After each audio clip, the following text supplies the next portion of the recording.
until 7 p.m. And town meeting is the moderators.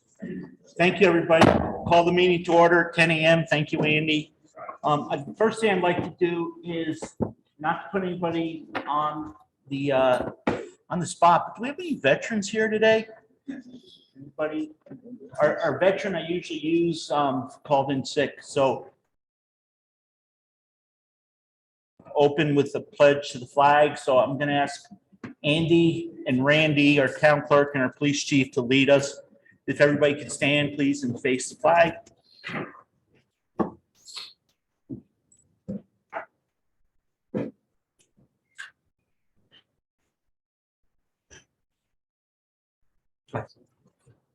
I pledge allegiance to the flag of the United States of America and to the republic for which it stands, one nation, under God, indivisible, with liberty and justice for all.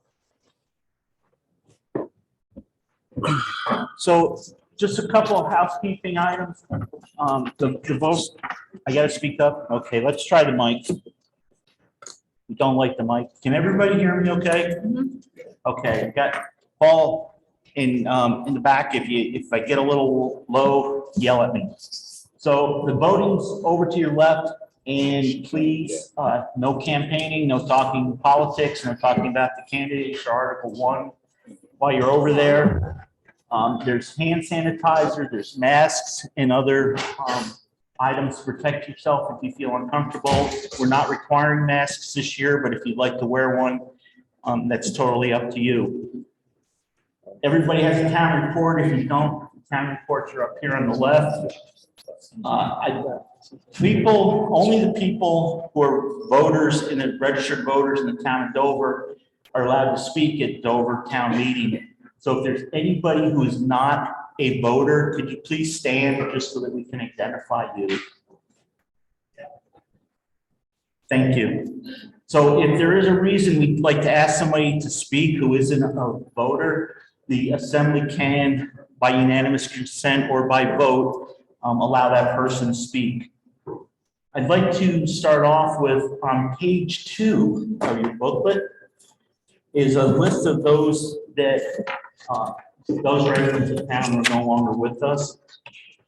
And there's also a very big hole in our hearts this year. Our former town clerk of 30 years, Amy's predecessor, she'd been the assistant town clerk for probably 10 years before that, Mary Lou Ramo, who, if you have any of the old town reports, she used to decorate a lot of the covers of the town reports for over 25 years. Passed away a few days ago. I think we're very sorry for your loss and your family's loss and the town's loss. I know she was a big help to Andy when he took over and really encouraged him, and Andy's done a great job. And Mary Lou also had the dual role. She was also Marco at the same time. So she did both the town clerk and the town treasurer, which is not an easy thing to do. So can we all have a moment of silence for all those that are no longer with us?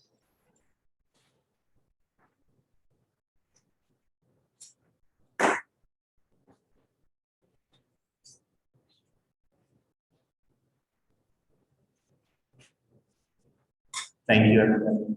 I'd like to do a few recognitions quickly. Shannon Wheeler over there at the table with the mask on the right-hand side. Shannon is the Assistant Economic Development Coordinator and was very instrumental in having the meeting here again. And we really appreciate this is our second year. We're going to try it without the doors open this year. Last year, if you remember, things were blowing around pretty bad. So hopefully it won't be that way today. We won't have to open the doors. I'd also like to recognize a couple Mount Snow employees, and I'm not sure, Jesse Horton and Brian Urquhart, who have assisted us set up the sound system, set up the chairs. Thank you, folks, for having us for the second year. And I'd also like to welcome for the last week our new general manager at Mount Snow, Brian, and I'm not going to put your last name, Brian S., 31-year veteran in the ski areas. And originally from the Northeast, and got to make this return. He's got an open door policy, so if you want to go see him, stop in and say hi. If you folks want, Brian isn't a voter. If you want him to say a couple words, we can, or if you'd like to move on, we can do that. It's all up to how you folks feel. Brian, would you like to try the mic for a minute? And we'll put him on the spot.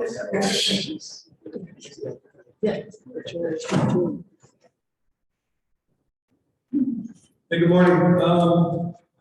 Yeah, I'm excited to be here about snow. I've been in the ski world now for 31 years. I spent most of my time in Utah and Park City, 28 years there, and then I moved over to Vail, Colorado. Spent the last 2 seasons there.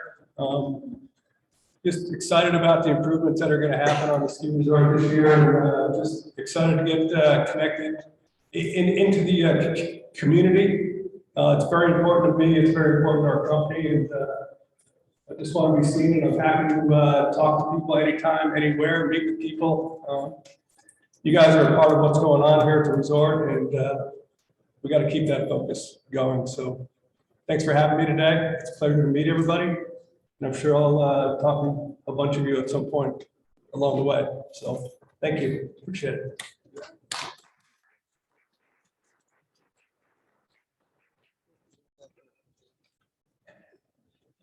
So as always, town meeting's a lot of fun. I really enjoy it. I hope you all enjoy it also. There's a gentleman by the name of Frank Ryan, who was a political science professor at UVM. And for many years, he studied town meeting. And he made some statement in the 2003 Vermont Quarterly magazine, which I think really fits what town meeting is all about.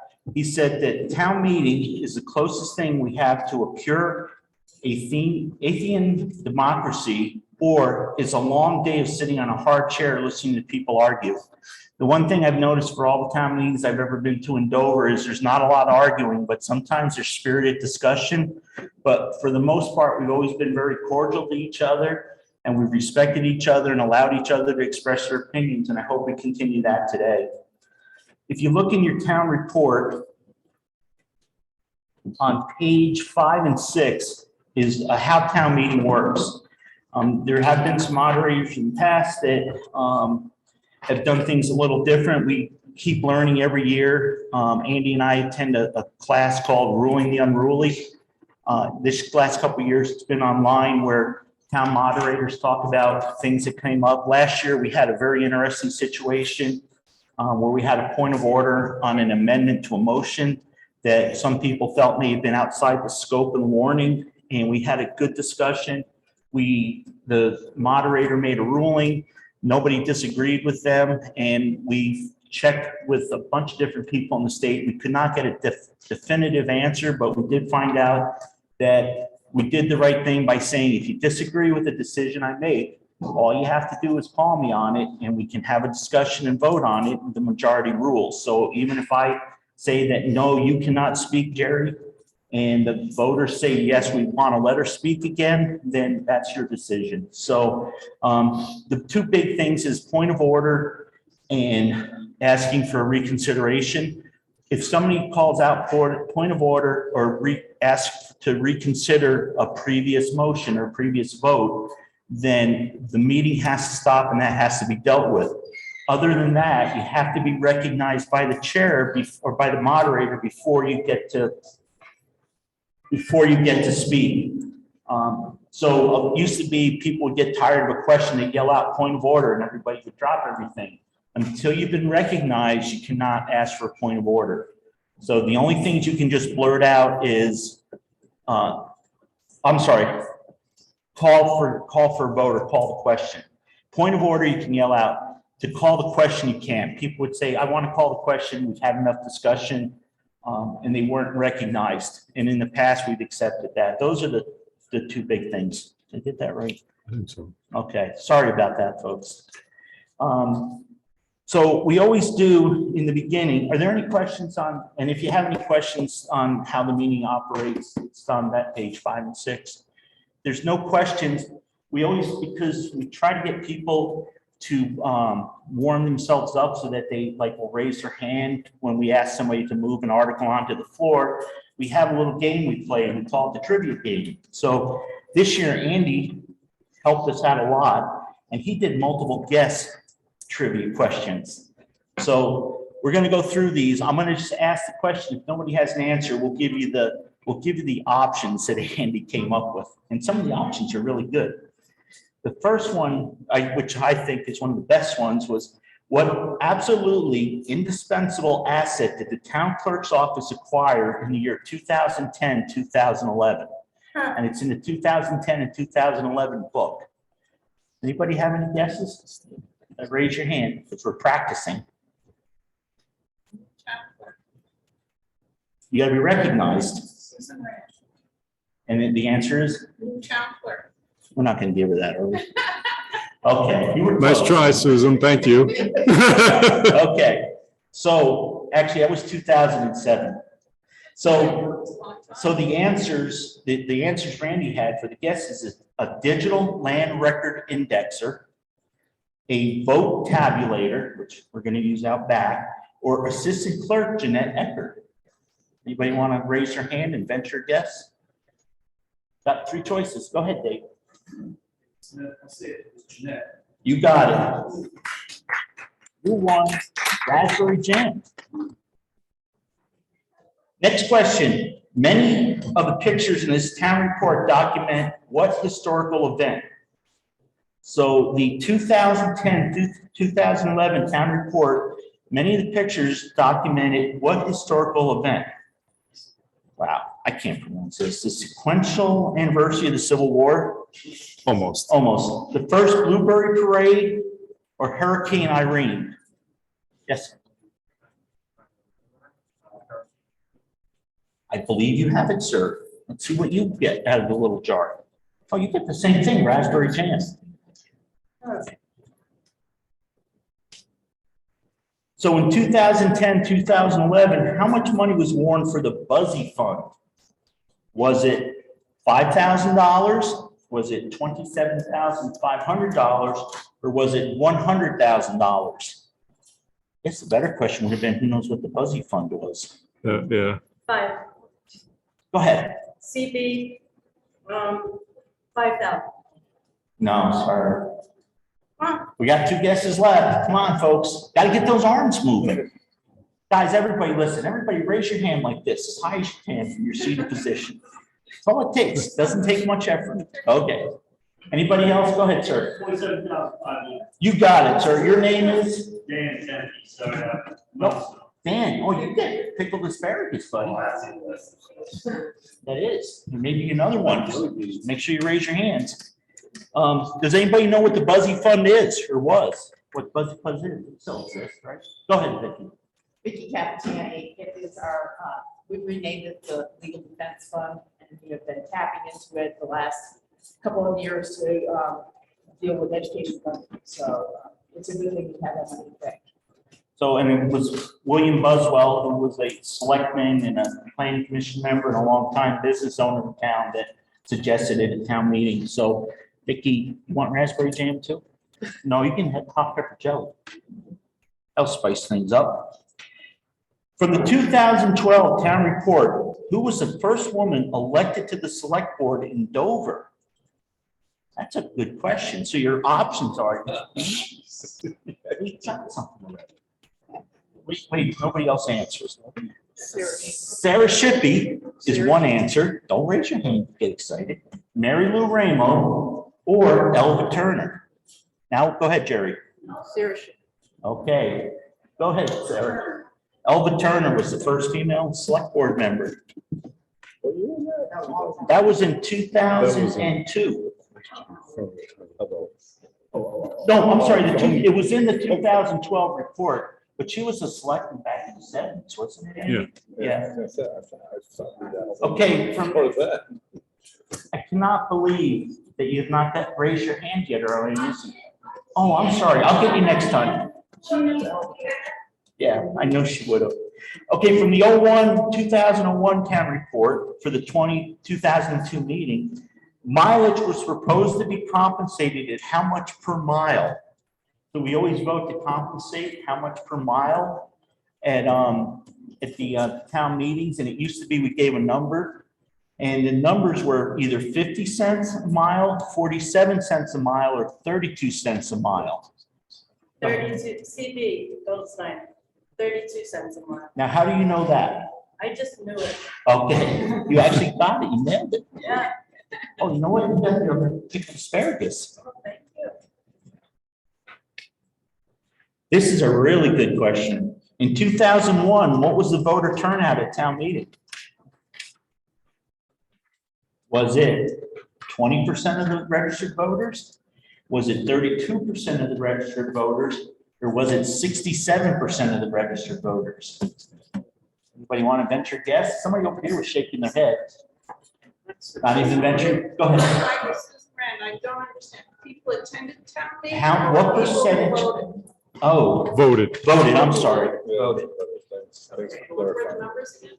Okay, so your numbers are 20, 32, or 47%. Percent. Not numbers, percentage. Percent. Take a I'm guess. leaving it open to anybody else. Oh, anybody want to venture a I'll guess? venture guess, Go ahead, sir. 32%. You nailed it. About a third. Kind of amazing, isn't it? Oh, you get to pick gold garlic. You don't want people near you. Try some of that. Oh, and Joe, who are you? Oh, Joe Mahan. One of our selectmen. So in the 2002 town report, who was the only one who wrote a poem to appear in the town report? Was it Elizabeth Rosie Brown? Was it Philip Bartlett? Or was it Mary Lou Ramo? Sir. Okay, anybody else want to guess? Yes, Bill Bartlett. Phil Bartlett. Phil found himself quite a poet. He didn't know it. You got blackberry jam. People love that. Do you? He will. Oh, he will? Bobby will love it. Okay, well, we always take care of others. Which member of the Development Review Board from this year is still serving? So everybody knows the Development Review Board. And in 2002, there was somebody on the Development Review Board that is serving to this day. Anybody know who that is? Or do you need the guesses? Okay, we'll give you the guesses. Jerry Goulet, Sarah Shippey, or John Creel. Is John here? I don't see him. You want to guess? Seriously. Okay. Who are you? Don't think that's fair. I'm on the development. review Oh, board. well, I'm going to give you garlic too, just in case the vampires show up. Okay, we got two more questions. How many town employees in the 2000-2001 town report are still working for the town of Dover? So our numbers are 3, 7, or 9. This is full-time employees. Anybody want to guess? David? Did you win something already? I did. Oh, I'm sorry. We gotta get somebody who hasn't won yet. Guys gotta raise your hands, or I'm gonna start picking on you. I mean, it's multiple guess. How hard could it be? You got a 33.3% chance. Somebody, please. Go ahead. You got it. David, you would have won if you hadn't already won. You get hot pepper jelly. And the 1991 town report, this is going way back. This is Andy's bonus question. Which elected official held the same office, so this is an elected person, held the same office for the 1992, 2002, and 2012 town meeting? So there's 3 people, 2 of them are here today. One of them is Kathy Kaufman, who I believe is doing some election stuff. Myself or Mary Lou Ramo. Go ahead. No. So now you're down to 2 choices. Go ahead. Okay, and your name? Okay, so we got for you, how about blueberry jam? So I also, at pre-town meeting, I said there's a few items that would be really good trivia questions, so I hope people watch the video. My first question, do I have one? I've got one thing left in there. question was, what?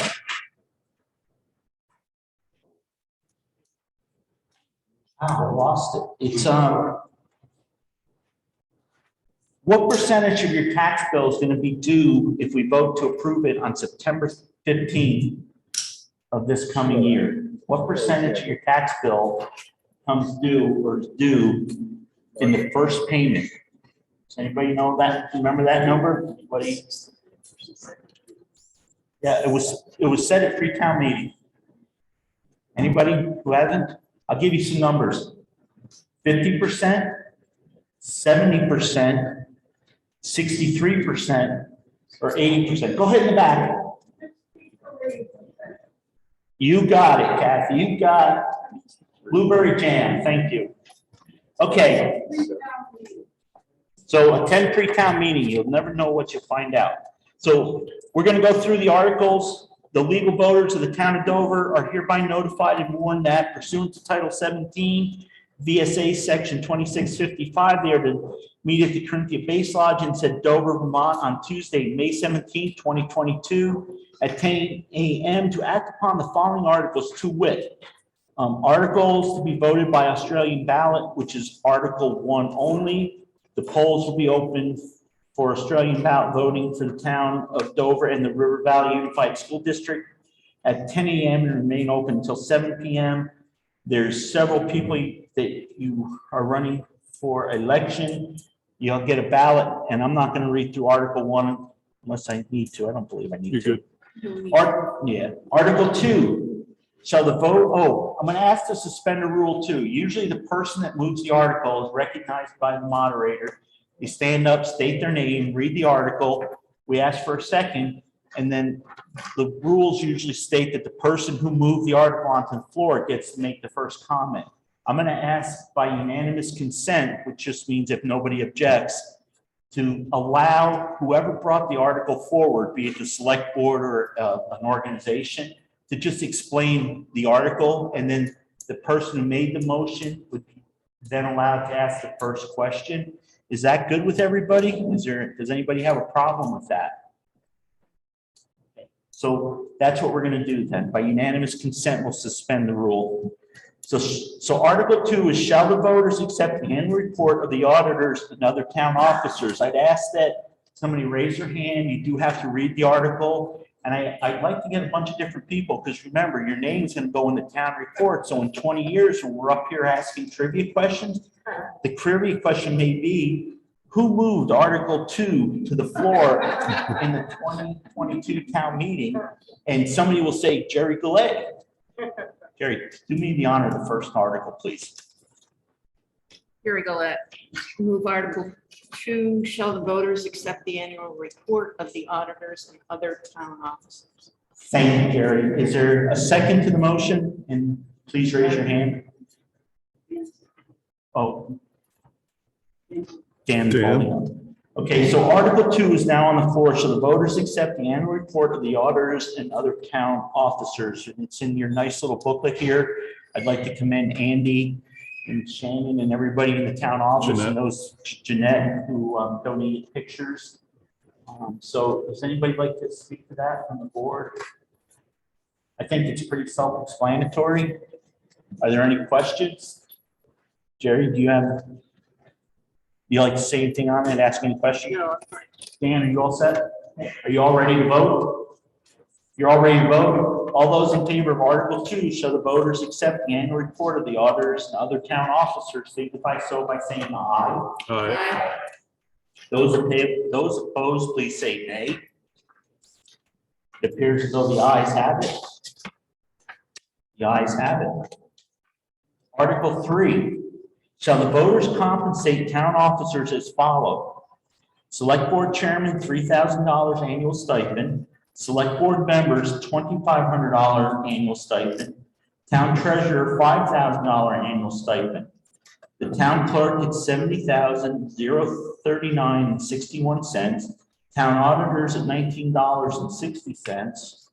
All others, chairman Vermont minimum wage plus $1.50 an hour. Members Vermont minimum wage and mileage based on the federal reimbursement rate for the month in which the mileage occurred. Could I ask somebody to move that on the floor for me, please, by raising your hand? And if not, I'm gonna pick on you. Paul, can you do that one for me? That's a long one. Yes, sir. What do we do then? Please. So Paul Fisher. So everyone can hear me, right? So to move Article 3, shall the voters compensate town officials as follows: select board chairman, $3,000 annual stipend, select board members, $2,500 annual stipend, town treasurer, $5,000 annual stipend, town clerk, $70,039.61, town auditors, $19.60 per hour, all others, chairman, Vermont minimum wage plus $1.50 per hour, members, Vermont minimum wage, and mileage based on the federal reimbursement rate for the month in which the mileage occurred. Thank you, Paul. Do I have a second to that? Please raise your hand. You are? Susan Rand seconds the motion.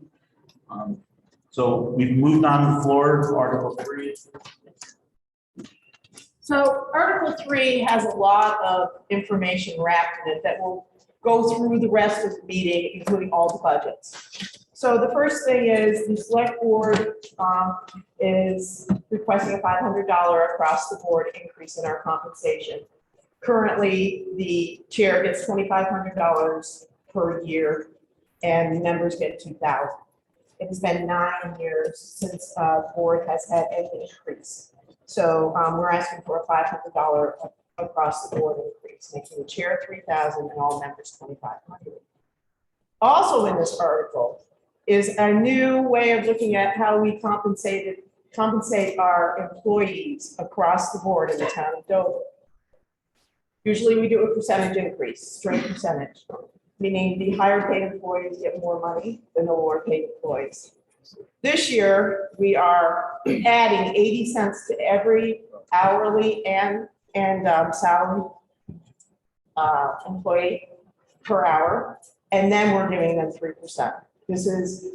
We have a great group. We want to keep them here. They're well trained, and we feel that we need to be competitive in a very tight labor market and keep everybody moved up. So that is you'll see this through the general budget, the operational budget, and the highway budget. Everybody's getting that. And the rates of pay range from a low of 5% for the increase for the highest paid employees up to about 7.5% for the lower paid compensated employees. Okay, so just a reminder, the questions are to the moderator. And if you please will raise your hand, state your name, your question. I'll repeat it so everybody can hear it, and then we'll seek an answer for you. Are there any questions on Article 3, the compensation? If there are no questions, are you ready to vote? That's been a very good explanation. Thank you, Vicki. Okay, so Article 3, shall the voters compensate town officers as follows: select board chairman $3,000 annual stipend, select board members $2,500 annual stipend, town treasurer $5,000 annual stipend, the town clerk $70,039.61, town auditors $19.60 an hour. All others, the chairman, Vermont minimum wage plus $1.50, members, Vermont minimum wage, and mileage based on the federal reimbursement rate for the month in which the mileage occurred. You're all ready to vote. All those in favor signify so by saying aye. Aye. Anyone who's opposed, please signify so by saying nay. It appears as though the ayes have it. The ayes have it. We'll now move on to the next article. You'll also notice that it jumps to Article 5. We don't vote by article, we vote by what the article states, and that's why we need to stand up and state it. So the next article is, shall the voters authorize general fund expenditures for the operational expenses of $2,289,522.13 for the coming year? Could I ask somebody to please raise their hand and move that forward? Yes. I'm here, so. Shall the voters authorize federal expenditures for operational and $522.13 for the coming year. Thank you. Do I have a second to that? Somebody? Oh, right in front of me. Go. Davis, Trace, I second. All set? Yep. Okay, so we have a motion and a second that shall the voters authorize general fund expenditures for operational expenses of $2,289,522.13 for the coming year. Select board? Yes,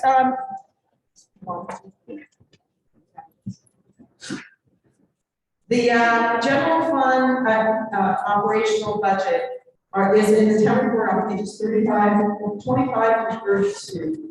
32 being the total. And if you look at page 32, you will see it appears that the operational budget is down 85%.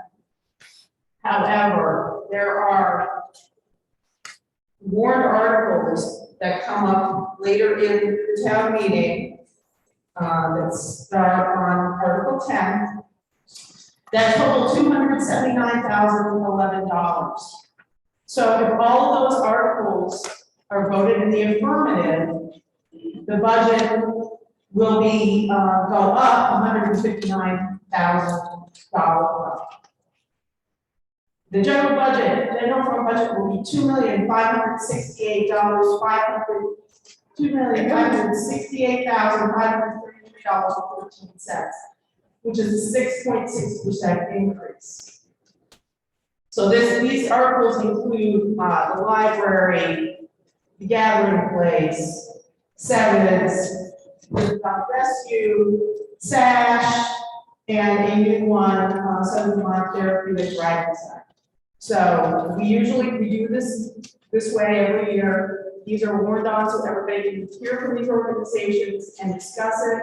But I'm just letting you know that if all of those are voted in the affirmative, this part of our this budget will be up 6.6%.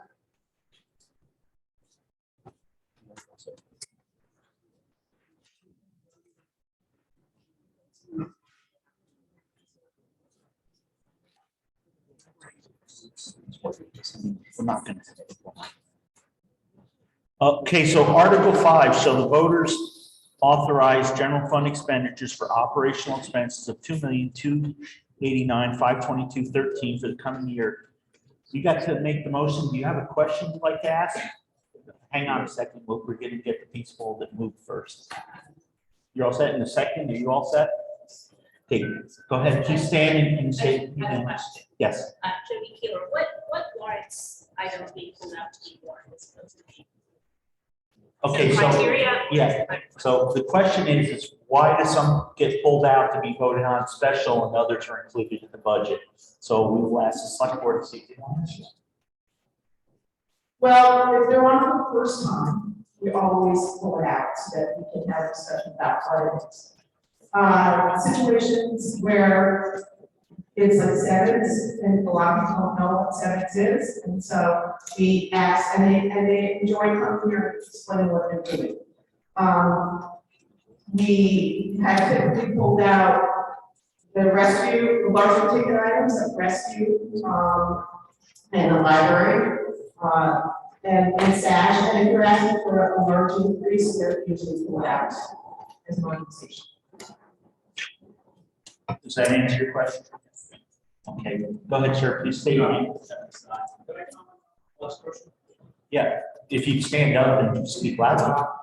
I understand why the library was pulled out, it's a lot of money, but our highway department, and our police department have really high budgets as well. For capital, some of the highest in the state. Why we're both. Hey, is there somebody who'd like to answer that? Oh, I'm sorry. Kevin Stein asked, how come the library being a large number was pulled out, but why not the police department or the highway department pulled out of the budgets also? Or voted on separate? So actually, the highway budget is a standalone budget on its own. And these are appropriations to non-town run organizations. There's a big difference between our operational expenses and our highway expenses, which flow to the town board, and all of these other organizations, which are private, many nonprofit. So that's why these go out. These are in appropriation part of the budget. Does that answer your question, sir? Okay, well, you get to follow up one time. You're all set? Are there any other questions on Article 5? So the voters authorize general fund expenditures for operational expenses in the amount of $2,289,522.13 for the coming year. Any other questions? Going once, going twice. You ready to vote? I even try that sometimes. Shall the voters authorize general fund expenditures for operational expenses of $2,289,522.13 for the coming year? Say aye if you agree with the article. Aye. Aye. Nay if you disagree with the article. It appears as though the ayes have it. The ayes have it. Article 5 has passed. You now have a new budget of $2,289,522.13 for the coming year. We'll move on to Article 6, which kind of goes to Kevin's earlier question. Shall the voters authorize highway fund expenditures for operational expenses of $1,535,718.92 for the coming year? Somebody who hasn't moved anything yet. Mr. Morris, would you move that for me, sir? Okay, sorry. Somebody would like to move that, please. Jody, why don't you move that for us? Jody Keeler, shall the voters authorize highway fund expenditure for operational expenses of $1,535,718.92 for the year? Okay, thank you. Do I have a second to that? I got a book I could, and Mr. Morse is my father. Oh, sorry. Okay, I'd like to get somebody different. Sir, your name? Martin Colorado, second. What's that? Yep. Okay, so we have a motion that the voters authorize highway fund expenditures for operational expenses of $1,535,718.92 for the coming year. And is there somebody who'd like to speak to that? So the highway budget is on page 33 and 34, the totals are on page 34. The highway budget is up 2% over last year. We are cognizant of rising fuel prices, and it also includes the wage increase that I discussed earlier. So if we vote the highway budget in as presented, and you combine it with the operational budget, our total budget will be $4,104,252.05, which is an increase from last fiscal year total of $195,522.72, a 5% increase over last year's approved budget. Okay, we had, who moved that? I'm sorry. That was, Jody Keeler moved it. Jody, any questions on that article? Sir, do you have Martin any? Conroy. No? Any questions from anybody? Again, going once, twice. Jody? I do have a question, Jody Keeler. In the highway budget, you talked about fuel expenses, which just increased dramatically. Ask Tabby, I'm going to repeat it, so let's not try to run around. Those expenses have increased dramatically, obviously, not going to be going down anytime soon, and I imagine this hit to the highway department. So is that worked into the budget, or how do you guys deal with that year if there hasn't been enough budget? Okay, so Jody's question is fuel prices seem to keep going up and up, and they're getting out of hand, and is that accounted for in the budget, and how is it dealt with? And that's a good question that was asked at pre-town meeting also, and I believe the select board had an answer for that. We did, and also Mark Tini, our treasurer and finance officer, noted that there was a $500,000 surplus last year So we're hoping to have surplus as well this year, lots of time to use that to buy our tax rate. We also have an unencumbered reserve fund of over $1 million. We have multiple reserve funds that we have, so we will not go into that.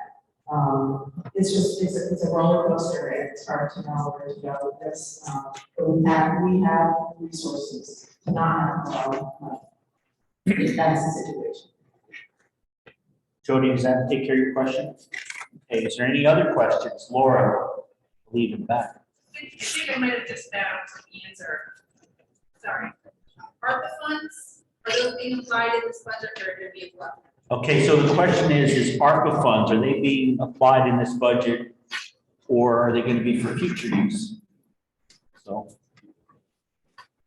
They're not included in this budget, although they are available, you can use it for this as well. Maybe just tell people what ARPA is if they don't know. I'm gonna let Eric Roger, our economic development president, discuss that. do you folks want to hear what ARPA money is or what funds? Yeah, hang on. So does anybody want to hear what ARPA funds are? Or are you folks all set and ready to move forward with the question? Sir. I'd like to hear what. Okay, so Eric DeRosa over here on the side is our economic development. Unfortunately, he doesn't live in our county, he's not a voter, but if you guys say it's okay, he'll speak to this for a couple of minutes if you guys are good with that.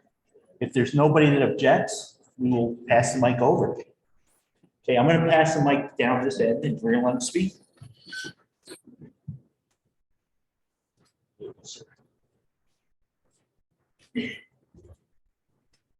So the funding that the town has received to date for the American Rescue Plan Act is $150,000 and change. We will receive another payment of the same amount, giving us a total of around $316,000. When we first received these funds, they were to be earmarked for a very specific set of things. There was a list basically, public safety, water, things of that nature. It's a very specific list.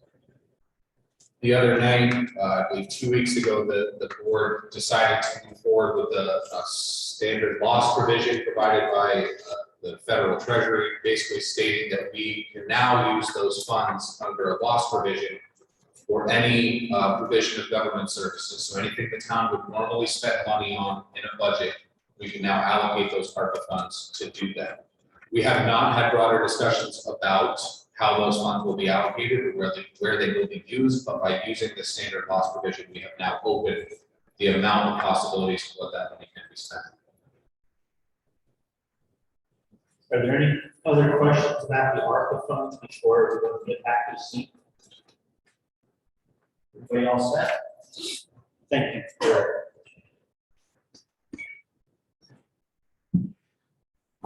So on Article 6, shall the voters authorize highway fund expenditures for operational expenses of $1,535,718.92 for the coming year? Are there any other questions? Or are you ready to vote? You ready to vote? If you are, all those in favor of authorizing highway fund expenditures for operational expenses in the amount of $1,535,718.92, please signify for the coming year. Please signify so by saying aye. Aye. Anybody opposed, signify so by saying nay. It appears as though the ayes have it. The ayes have it. Article 6 is passed. So I have a quick question. I don't know what Kathy wants. Does that microphone do the speakers or is it just for the recording? No, the one. No, the one you were trying to pass around, does that do? Speakers. Oh, it does do. I thought it was for the recording. I'm sorry. So we do have a microphone that we can pass around if you folks want. If not, we can have it. We can just have them direct questions to the moderator and I can repeat it. What is your fancy? Has it been working okay the way it is? Are you guys happy? Yeah. You guys unhappy? No. You're not unhappy. Okay, so let's move on. We'll continue the way we're continuing. So, Paul Harvey, page 2. Article 7, shall the voters raise and appropriate $600,000 for the capital paving fund? Somebody who hasn't moved an article yet, please. Who are you? Who are you? Shall the voters raise and appropriate $600,000 for the capital paving fund? And who are you? Kevin Stein. Okay, do I have a second to Article 7? Anybody want to second it? Sue. Susan, she hasn't seconded anything yet. Okay, Sarah. So this is the same amount we appropriated in the past year, $600,000, and also wanted to point out that Travis was able to secure for us a $200,000 grant that can be applied to class 2 roads only. So it's going to be used to repair Handle Road from the Terry Road intersection to the Wilmington Town. Sounds like, Travis has a specific plan for that's going to address the kind of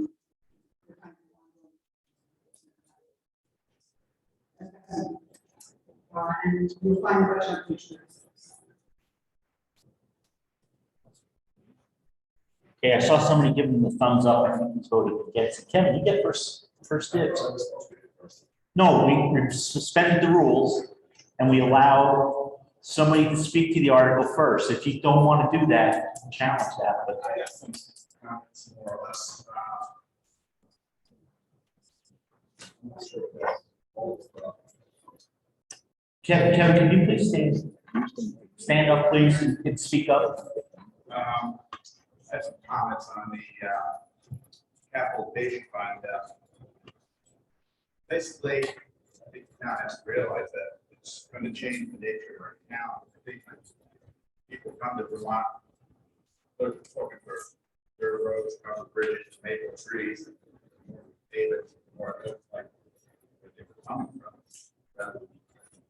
What we envision. I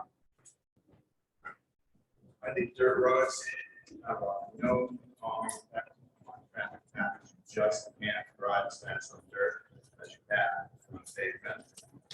I think there's the possibility that maintenance on paved roads can be more. They don't last forever. We're going to have to be green seal. I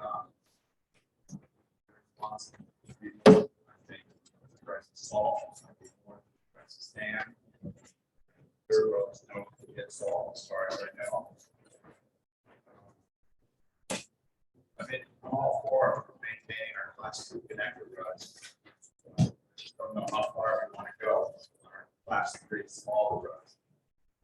Last year, made close to a mile and a half of gold, flat. 20 houses on that mile. I don't know, it costs $500,000. I just think it's something the town needs to look at and say how much do we want to change. I know we need to pave that area, but I hope that we don't pave everything. Okay, so Kevin, if I could sum it up, is you're questioning that if paving additional class 3 roads changes the character of the area, does it cost more in the long run because you have to use salt instead of sand? And then pavement has to be maintained more than gravel roads have to be maintained. And we need to think about it, be careful, and you're good with the class 2 connector roads being maintained and repaved. Is that pretty much? That's I think you're also going to increase the speed. Yes, dirt roads provide traffic calming. Just the nature of the town. You know, change the other road. Country road doesn't talk about paved roads. Okay, thank you. Is there any other comments, questions, concerns? David? David Smith. I moved to Vermont 30 years ago, nearly, and I have spent 80 or 90% of that in East Dover. And I travel a great deal on Captain Copeland, and I can tell you that is one of the worst roads up until we paved it. It's not flat, it's typically soup from Harris Road to the top of the hill. And having paved that, people do go faster, but I think ultimately it's a far safer road than it was when it was just dirt. I moved several people out of mud on that road, and since then I know a lot of people in town in that neighborhood, and everyone has complimented us, especially Travis, on deciding to pave Captain Cook. So I agree with Kevin in some of what he said, you do like to maintain dirt roads, but some of them are just not safe to use dirt. That's all I have to say. Thank you. Did everybody hear that? Do you want me to repeat that? We're good. I'm going to recognize you and then Randy. Yes, so we can all agree that this year was a particularly bad season. And the reality is that each road has to be individually looked at for reasons such as this. There are soupy spots in roads that probably need to, be maintained. But I agree with Kevin that we should definitely consider each road and each one stands alone, not just the general. Let's be. And I believe in the report, it tells you what roads are planning on paving. So, and I forget what page is that? 36. Page 36 shows what actual roads they plan on doing this year. So we're gonna, pardon? Hang on a second. I got Randy, I'll get Jerry, and I'll get you. Okay, go ahead, sir. So. Who are you? Trip Morse. So, Gary, I've been here all my life. One time, I lived on a dirt road. What? You're not going here. Am I Gary? Kevin. Yeah, I'm sorry. Yeah, I know you're. I agree that a lot of roads should stay as dirt roads, but to echo David's point, I've had at least in the last 10 years, 6 or 7 bad accidents of my clients on Captain Copeland Road. And it was a dangerous road.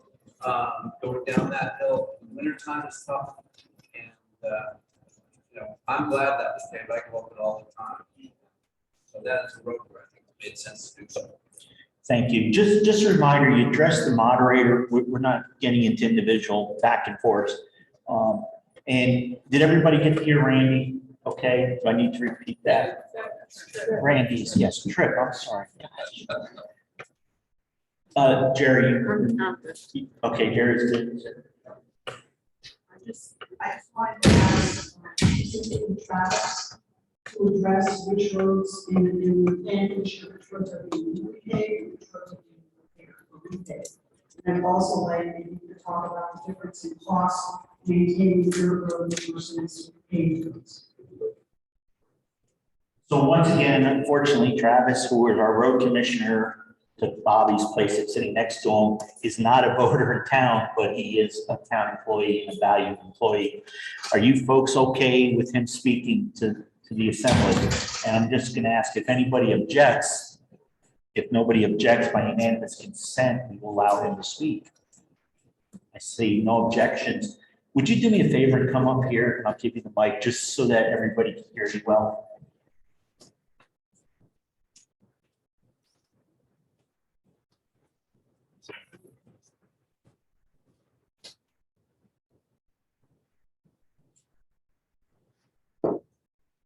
Okay, so to speak to what's being paved this year, decided to continue up, resurface what is already paved on Blue Brook and continue up through. That's what we are listening to back to stones place. And that should help with some of the areas that we've had current mud problems every year, constant gravel, constant stone, which is starting to get real costly as well. And the other spot is going to be there roads that are due to be paved that are new is the Sugar House Heritage Loop, which is currently blacktop. They're blacktop. So we're just going to make that connected, all paved all the way around. I currently have 2 dump trucks passing. One with sand, one with salt, so I should solve that problem too. As far as cost, yes, it is getting costly to pay these roads. I don't foresee us doing a whole lot more. Until we see how things are going. People prices going up. Sand is less than salt. State's very concerned with our stormwater stuff, and sand is big. So we're trying to maintain our usage as best we can. along with the cost of dirt or asphalt, there's an initial cost of the asphalt. Also with resurfacing too, we've been real fortunate that we can take care of what we can take care of. However, the dirt, it can cost you in gravel, cost you in stone, sand every year, and some of those are lost to dust, storms, plowing, and it varies. It varies pretty severely sometimes.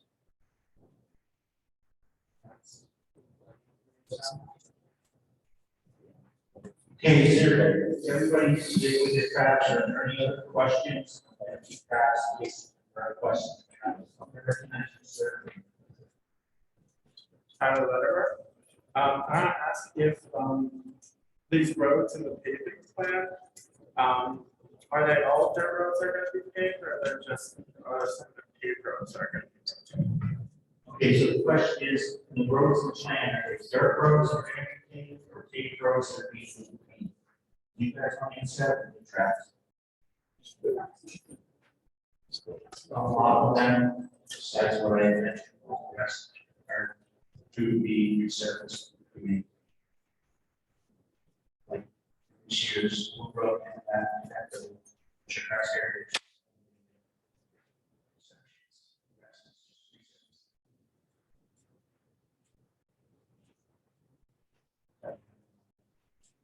Yeah, the new is probably half as important as the black.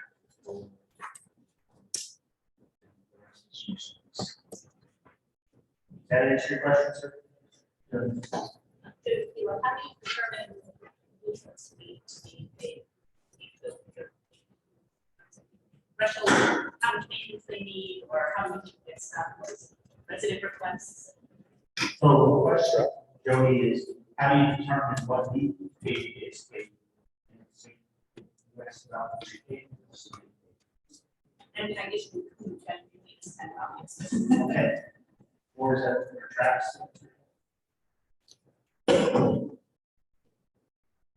Yes, so to doing the new, everything's considered, right down to how much we have to create, how much materials we put on it. That is, how many requests I get. There's quite a few I do get, quite a few requests.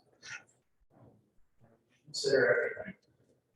Also, there's a lot to consider when you have to go paperwork. Generally, you don't need something that's cheap, size, and width.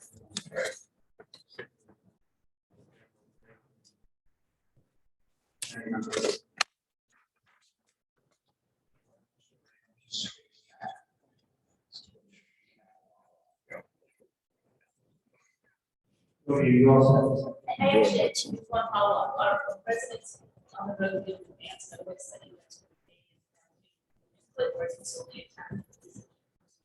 Okay, so the question is the residents on the road there, they get input on it, or is it strictly decided on by the contracts? It's pretty much a decision around the town. We are definitely open to hearing any concerns or any of that. We're open to listening to anybody. But yeah, generally, like, we want to this section to the starting process. So it's discussed. I'm sorry. So, yeah, this question is discussed by the select board. They're the ones who actually puts in budget together with recommendation and with all our focus. Is that, you all set? Okay, so we're all. Are you guys all set? Want to go? Yeah, so I'm gonna recognize Vicky, Chip, Spoken, and Sarah. And then we'll move on. So, and to that last point, a few years ago, our former road commissioner, pays the balance for a good part of Holland Road. The residents did not want that to happen. Our road is still a lead acid spring. So I just want to let everybody know that. The other point I want to make too is sand is becoming an incredibly hard commodity to acquire throughout the state of Vermont. And so sand is not an easy resource to have at our disposal. So this is something we have to think about going forward also. And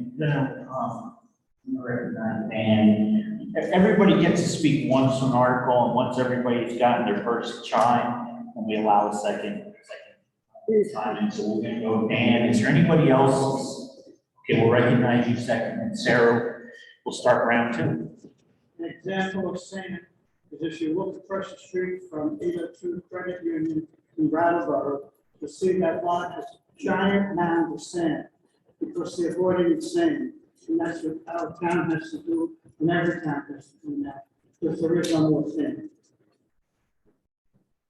Thanks, Dan. I'm sorry for that. So I actually live on Captain Holbrook, and I was a little weary of the payment. It came actually right up to my driveway. And I almost actually get out a lot of times in the mud season, it gets so bad. But I wasn't surprised at how that season and how bad season was. I couldn't imagine what it was like having not paid that. So thank you.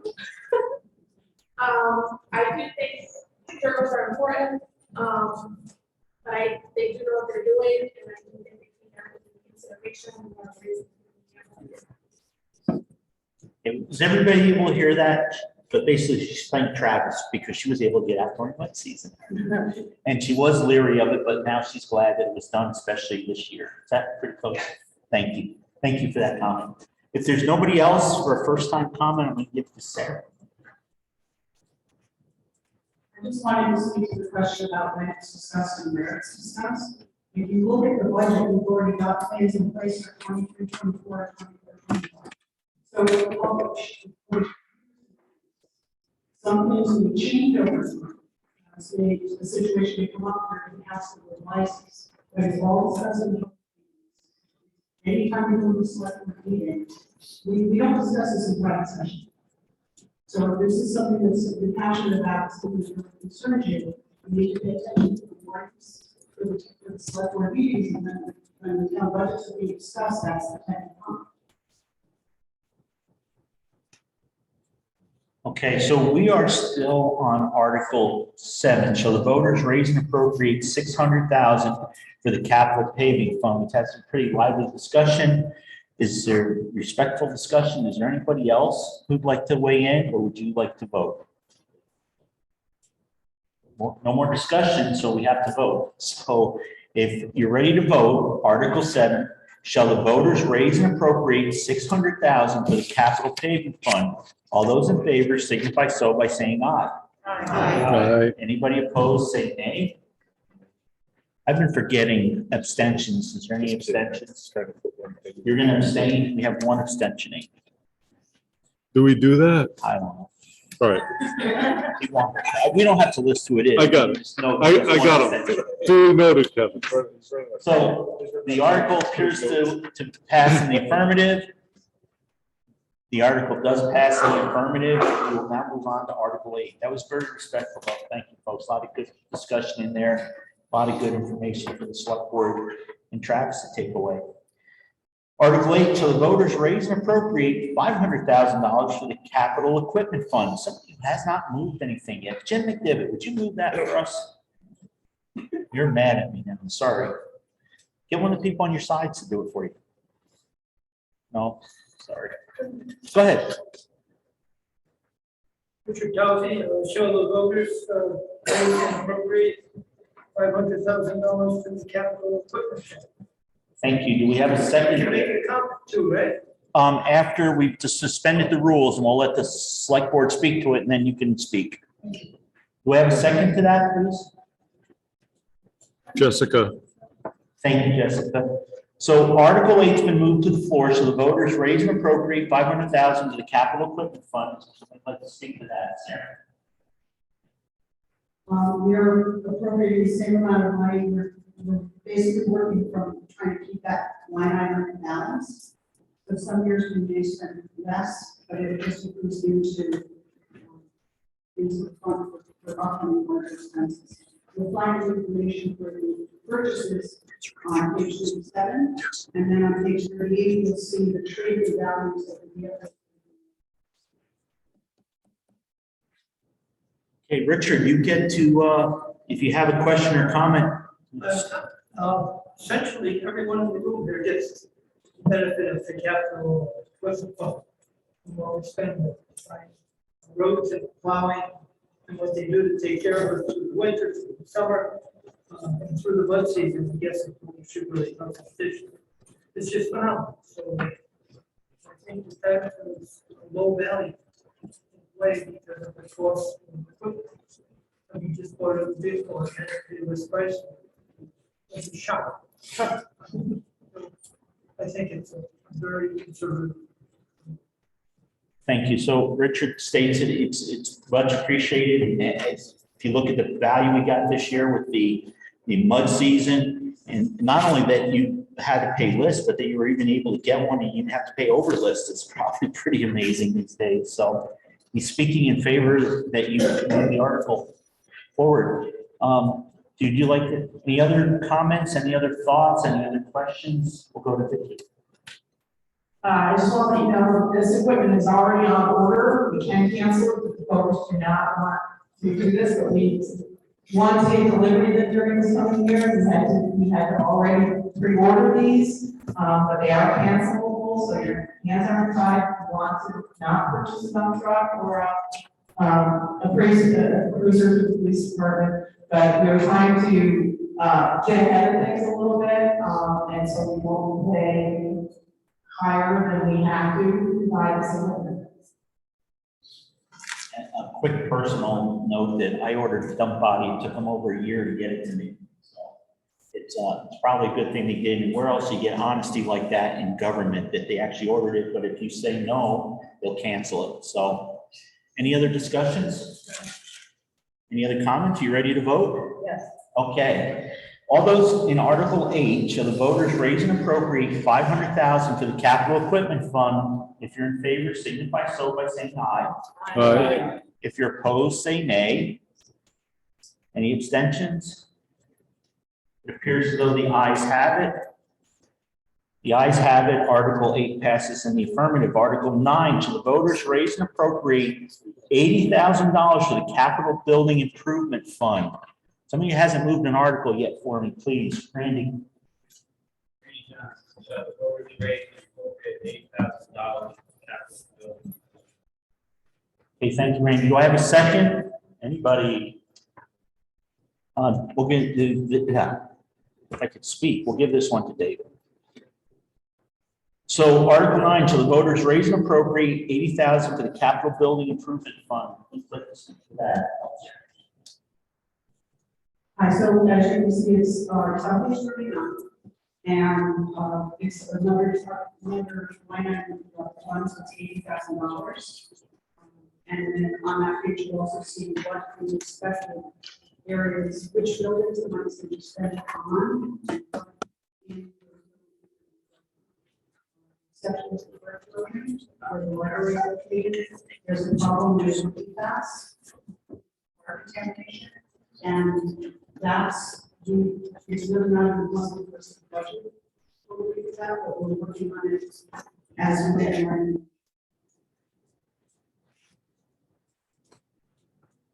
Okay, thank you, Sarah, for the explanation. Randy, do you have any comments, questions?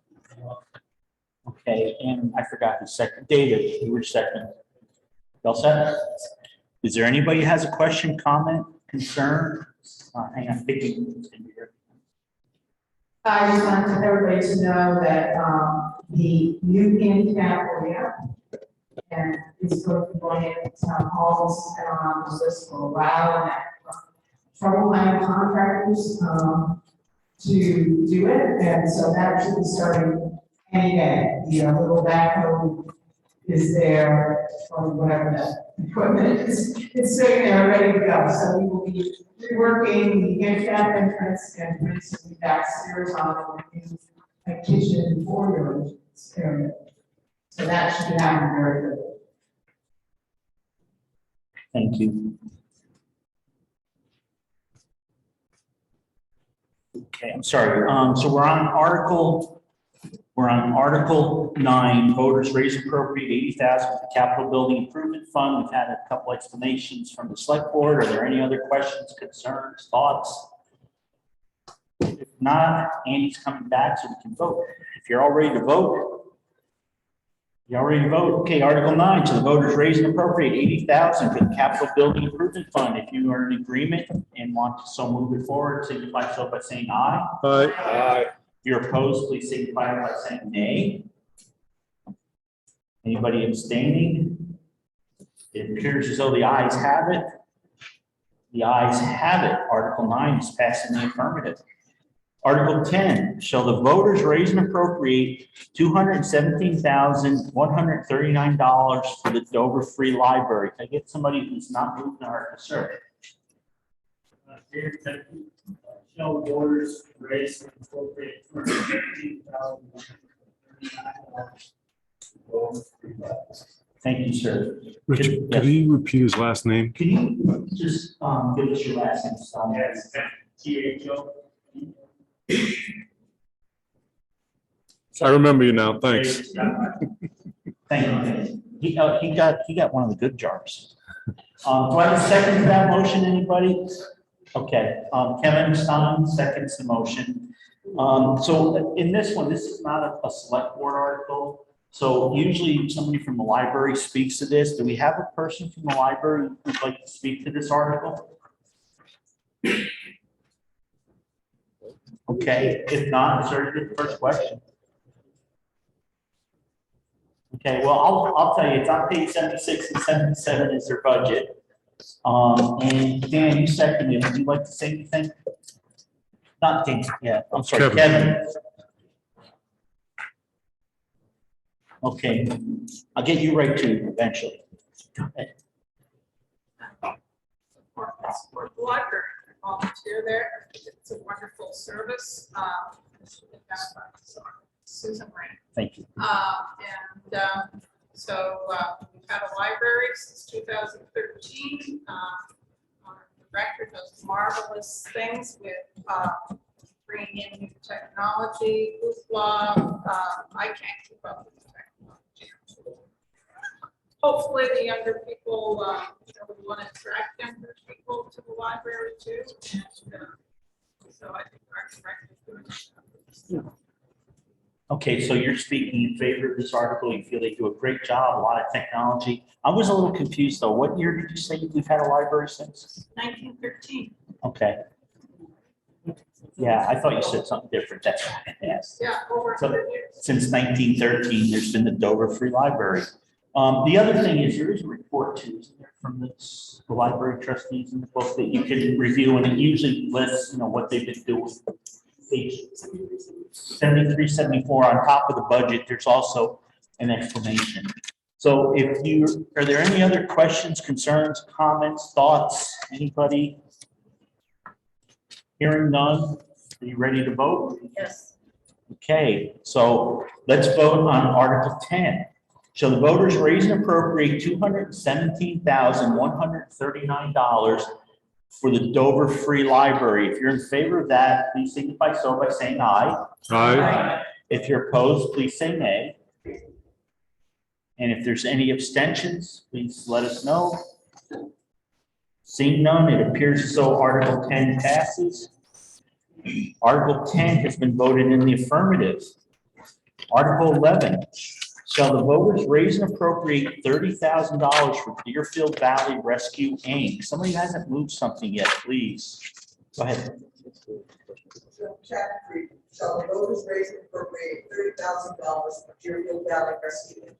Thank you, Tammy. Do I have a second to that from somebody? Somebody hasn't done anything yet, so get your name in the book. Go ahead. Second. Okay. Were you? Andy, do you know that lady? I think I do. Okay, Andy thinks he knows her, we're all set. Okay, so Article 11, shall the voters raise and appropriate $30,000 for Deerfield Valley Rescue Inc. It's Bobby Maynard, I did speak to him, he did say he would try to have somebody here. Do I see anybody, is there anybody from Rescue here? Okay, can I just, is it okay if I just tell them, there was one question at pre-town meeting, I got the answer to, oh. Yeah, there was a question pre-town meeting where this was for the building fund, for Deerfield Valley Rescue, or if it was operational, it's the money is for operational expenses. And this is the same amount that the town of Dover upped from 20,000, which was in the last year's warning, to 30,000. And that's the article that Rich discussed earlier in the meeting today. There was some discussion. So the voters of Dover decided to give $10,000 more than what the Valley Rescue had requested. So that $30,000 is the request from them this year. Okay, so are there any questions, any comments? If not, are you ready to vote? See some head shaking, see some people sleeping. Y'all ready? Okay, Article 11, shall the voters raise and appropriate $30,000 for Deerfield Valley Rescue Inc. If you're in favor, please signify so by saying aye. Aye. If you're opposed, please say nay. If you're abstaining, please let us know now. It appears so the ayes have it. The ayes have it. You've approved Article 11. Article 12, shall the voters raise and appropriate $25,000 for support and services at home known as SASH? Is there somebody who would like to move that onto the floor for me, please? Somebody hasn't said anything yet. Somebody new, go ahead. Voters raise and appropriate $25,000 for support and services at home. Okay, thank you, Jessica. Do I have a second to that? Somebody hasn't said? Oh, Kevin, we'll give you, you're gonna have like the most of them today. Kevin seconded. Thank you, Kevin. Okay, so Article 12 is shall the voters raise and appropriate $25,000 for support and services at home SASH. Again, this is an article that selectmen put on there. We usually have somebody speak to this. Is there somebody here to speak to this article? Okay, well, you're a voter, so you get to speak. Why don't you give me the mic?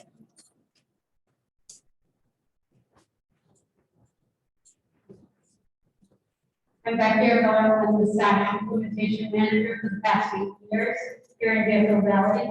I definitely want to use that. For the past 8 years, I've been the implementation manager here in Deerfield Valley and Bennington County. This year alone, we have seen so many issues around food insecurity, and COVID that is right now running crazy. Butterfield is pretty much off limits to anyone except for our staff who are going in there and helping when needed. We also in the valley and in Bennington have started durable medical equipment closets. We are up to 6 closets now. So if anyone in the town needs, you do not have to be in our program. Any medical equipment, we ask them to call me so that we can get it out there. We have beds, we have upper rounds. You name it, we probably have. I don't know if you have any questions for me. Right now in Dover, we have 54 participants signed up. We have a wait list for others. I see the people on the wait list.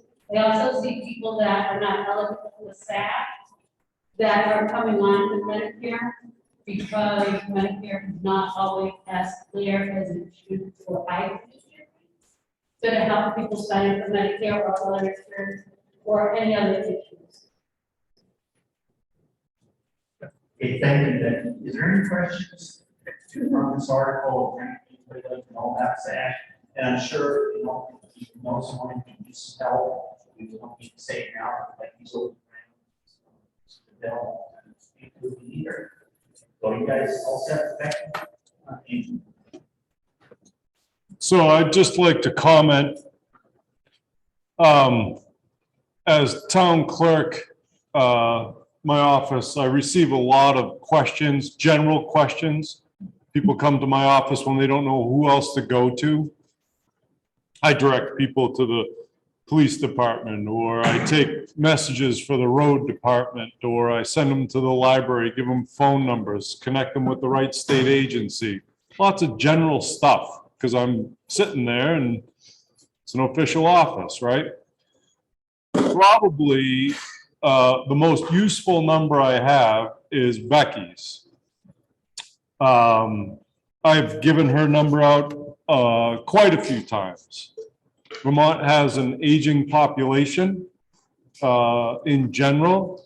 And there's situations where I have no idea where to send somebody other than Becky. I'll just tell you a quick story. Not too long ago, a month ago, a couple weeks ago, a woman, local resident, you all know her, came into the office. I had noticed some, compromised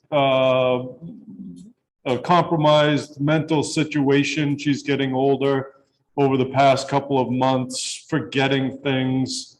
Came into the office, had degraded quickly. And what do? Call the police? How do you're kind of afraid to send her on her way. She's driving, no support system in town. How do you handle this?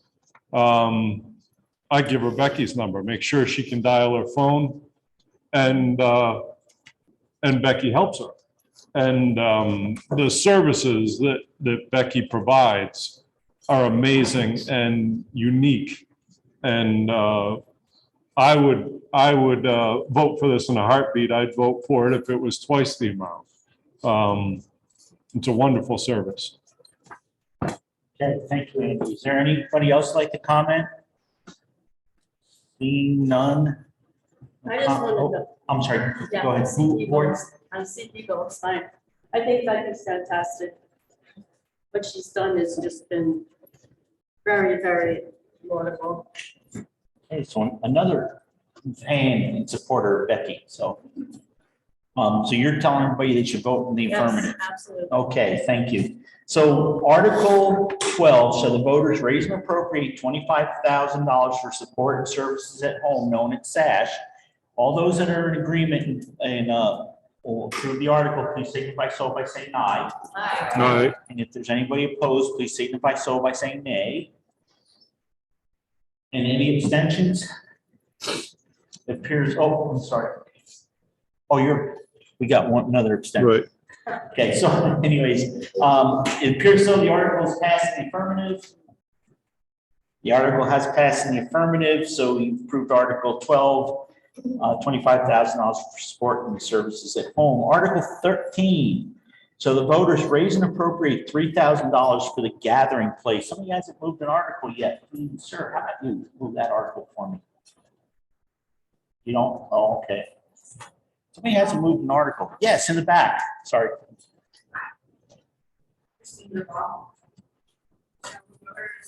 Raise and appropriate $3,000 for the county. Okay, thank you. Do I have a second to that? Sir. Okay. So we've moved Article 13 till the voters raise and appropriate $3,000 for the gathering place. So again, this is a special article. Yeah, I see. That Maggie Lewis is the executive director of the gathering place. She is here. However, she's not a voter in Dover. Does anybody object to Maggie giving us a 2-minute overview of what the gathering place is, or are you just ready to vote? Would you like to hear something about the gathering place? Okay, and just so you know, and I forgot to mention it, every one of these people that has requested something does have a letter or some type of correspondence in the town report that you can look at. So if there's no objections, Maggie, do you mind coming up front just so people can hear you better? Hi, everybody. Good morning. I'm Maggie Lewis. I'm the executive director of the gathering place. Now I get to do karaoke. No. So let me tell you a little bit about the gathering place. We are still serving Dover. We are open in Brattleboro are serving Dover. We provide transportation to and from. We are open 9 hours a day, Monday through Friday, offering what are long-term care services for people who are 18 and older. So this could be people who are elderly, people who are chronically ill, people who have developmental delays and disabilities. Currently, we just hired a key staff position, so we are actively enrolling into the gathering place. We have 2 people on our waiting list from Dover. Just also to let you know, Christine Duvall, who is a member of the town, a resident of the town, is our Director of Care Services, and we have 2 other residents who sit on our board, Dana Sorois, thank you, and our wonderful Becky Arbella, which you all know, sit on our board. So please know that Dover is not forgotten. We very much appreciate Dover and serve Dover. I just also want to let you know the difference between what it costs to provide our services versus what we're reimbursed by Medicaid. There is about a $2.60 difference between what we receive and what it costs. So we're functioning at a loss of revenue. We are a fee for service. The other thing is our transportation. Federal funds cover 80% of that, and up to 20% of that, the gathering place covers for participants from Dover. So for 2 people to come to the gathering place full time, we're at a negative of $8,000 that we need to raise through various fundraising efforts. So we would greatly appreciate your support in the $3,000 that we're requesting. It's a reasonable request, and I'm open to any questions that anybody has. Thank you for your time. Is there any other questions, comments, concerns? We'll keep Maggie just in case you can answer. Don't all jump at once. All right. Okay. So thank you, Maggie. So are there any other questions, comments, anybody like to speak for or against? Hearing none, are you all ready to vote on Article 13? Shall the voters raise and appropriate $3,000 for the gathering place? If you are ready to vote, all those in favor of raising and appropriating $3,000 for the gathering place, please signify so by saying aye. Aye. And those opposed, please say nay. And any abstentions? It appears as though Article 13 is passed in the affirmative. It has passed. Article 13, and we will move on to Article, you notice we have 2 Article 14, so we're going to call this Article 14A. Shall the voters raise and appropriate $3,372 for Southeastern Vermont Economic Development Strategy, SEVITS activities? And could I ask somebody who has not raised your hand yet and got to get your name in the book, like being on the cover of the Rolling Stone and being the Town of Dover report? Somebody please raise your hand who hasn't moved anything yet. Marco, will you do this one for me? Sure. 14A, shall the voters raise and appropriate $3,370 for Southeast Vermont Economic Development Strategies, SEVITS activities? Okay, thank you. Dan, will you second that? Okay, so we have a motion and a second. I think, Laura, are you speaking to that, or is there somebody else? Okay, would you like to speak to that briefly? Would you like to come up and have the mic, be a rock star too? Good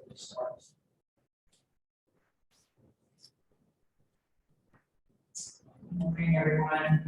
Laura Scalia, with my Brattleboro Development Credit Corporation hat on, sticking around with my other hat. I'm here speaking about the SEVITS appropriation. This is a request we make to all of the towns in Wayne County. We ask for a $3 per head contribution for regional workforce and economic development activities. This Dover was an original funder of this collaborative effort, and sorry, I'm pinch hitting for someone else. I can just return to another job. And our work is guided by a 5-year comprehensive economic development strategy for the whole region.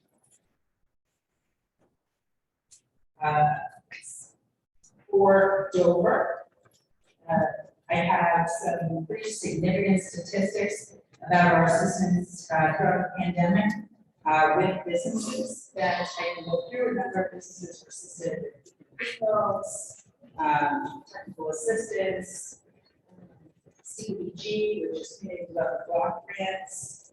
We have held a number of business economic resiliency webinars, working with the Dover Economic Development Department at times, and we have a number of programs that are held throughout the region. So the point of this effort is all of our small towns have a number of similar. So can we do more together? So programs that are supported through the municipal investments, the business assistance program, community facilities technical assistance program.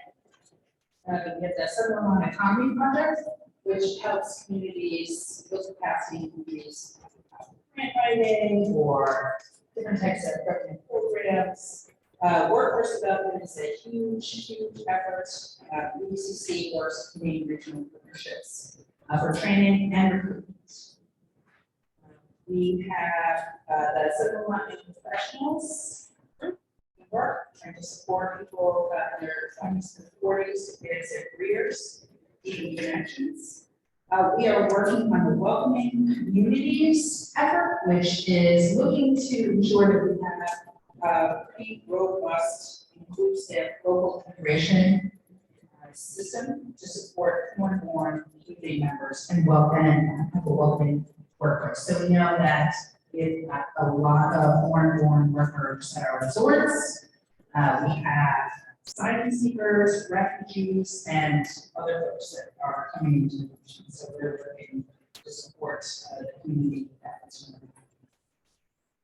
We are also working to support employers with a number of additions, expansions, training efforts. We run the Pipelines and Pathways program throughout all of the regional high schools, which is helping connect our regional students, career awareness and opportunities in the region, and do a lot of economic research. So that is our story. As I said, we go to all of our communities, also 7 communities in the region. 18 communities do support this effort. That has been growing every year, and as I said, Dover was a leader in the established.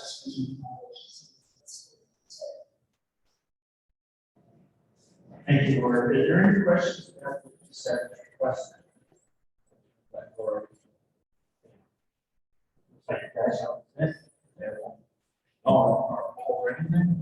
So Article 14A, so the voters raise and appropriate $3,372 for Southeastern Vermont Economic Development Strategy, SEVIT's activities. There's no other questions, comments, or against.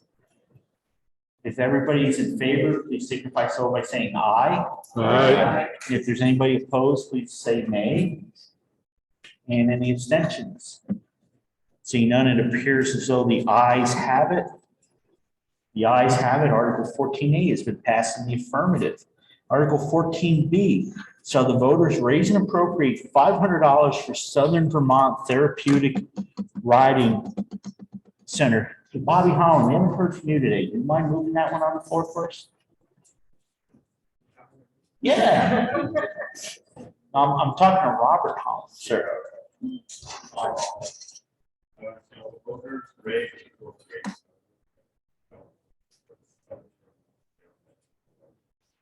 Thank you, Bob. Do I have a second to that from somebody? Laura Sebelia seconds it. I'll get you next time, sir. Article 14B, shall the voters raise and appropriate $500 for the Southern Vermont Therapeutic Riding Center. Is there someone here to speak for that? Is there anybody here from that organization?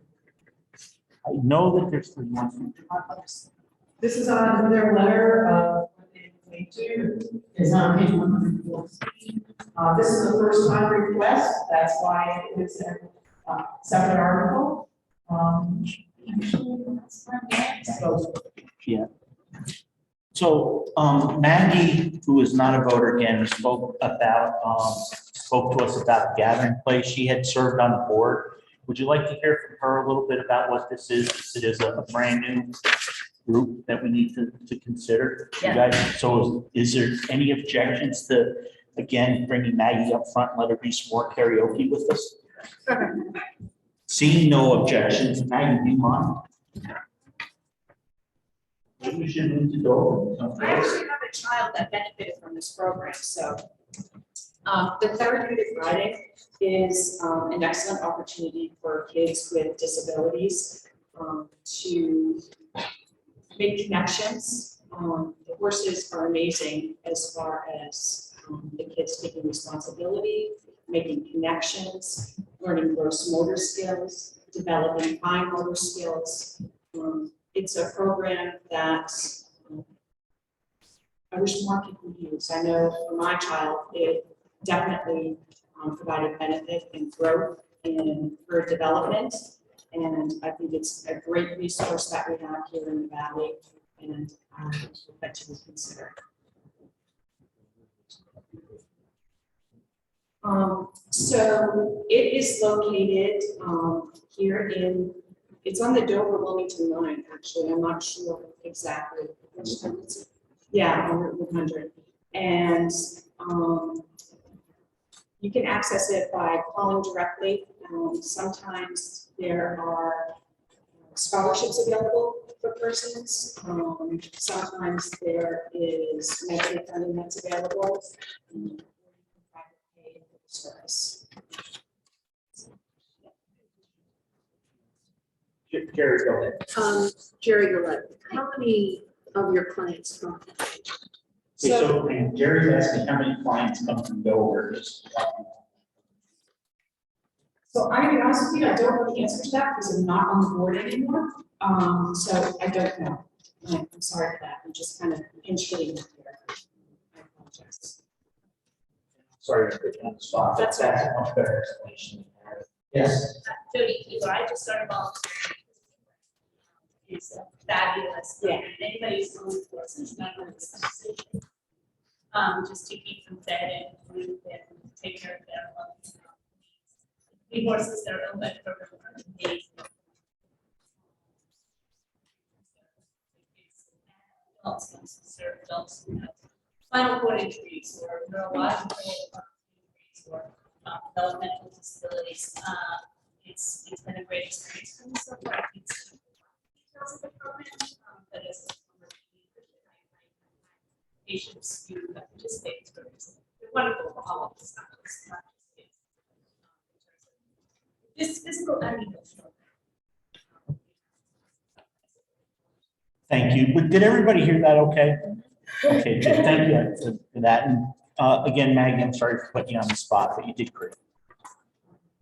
Okay, 14B, go ahead. Just a comment. Page 14 for the letter from the writing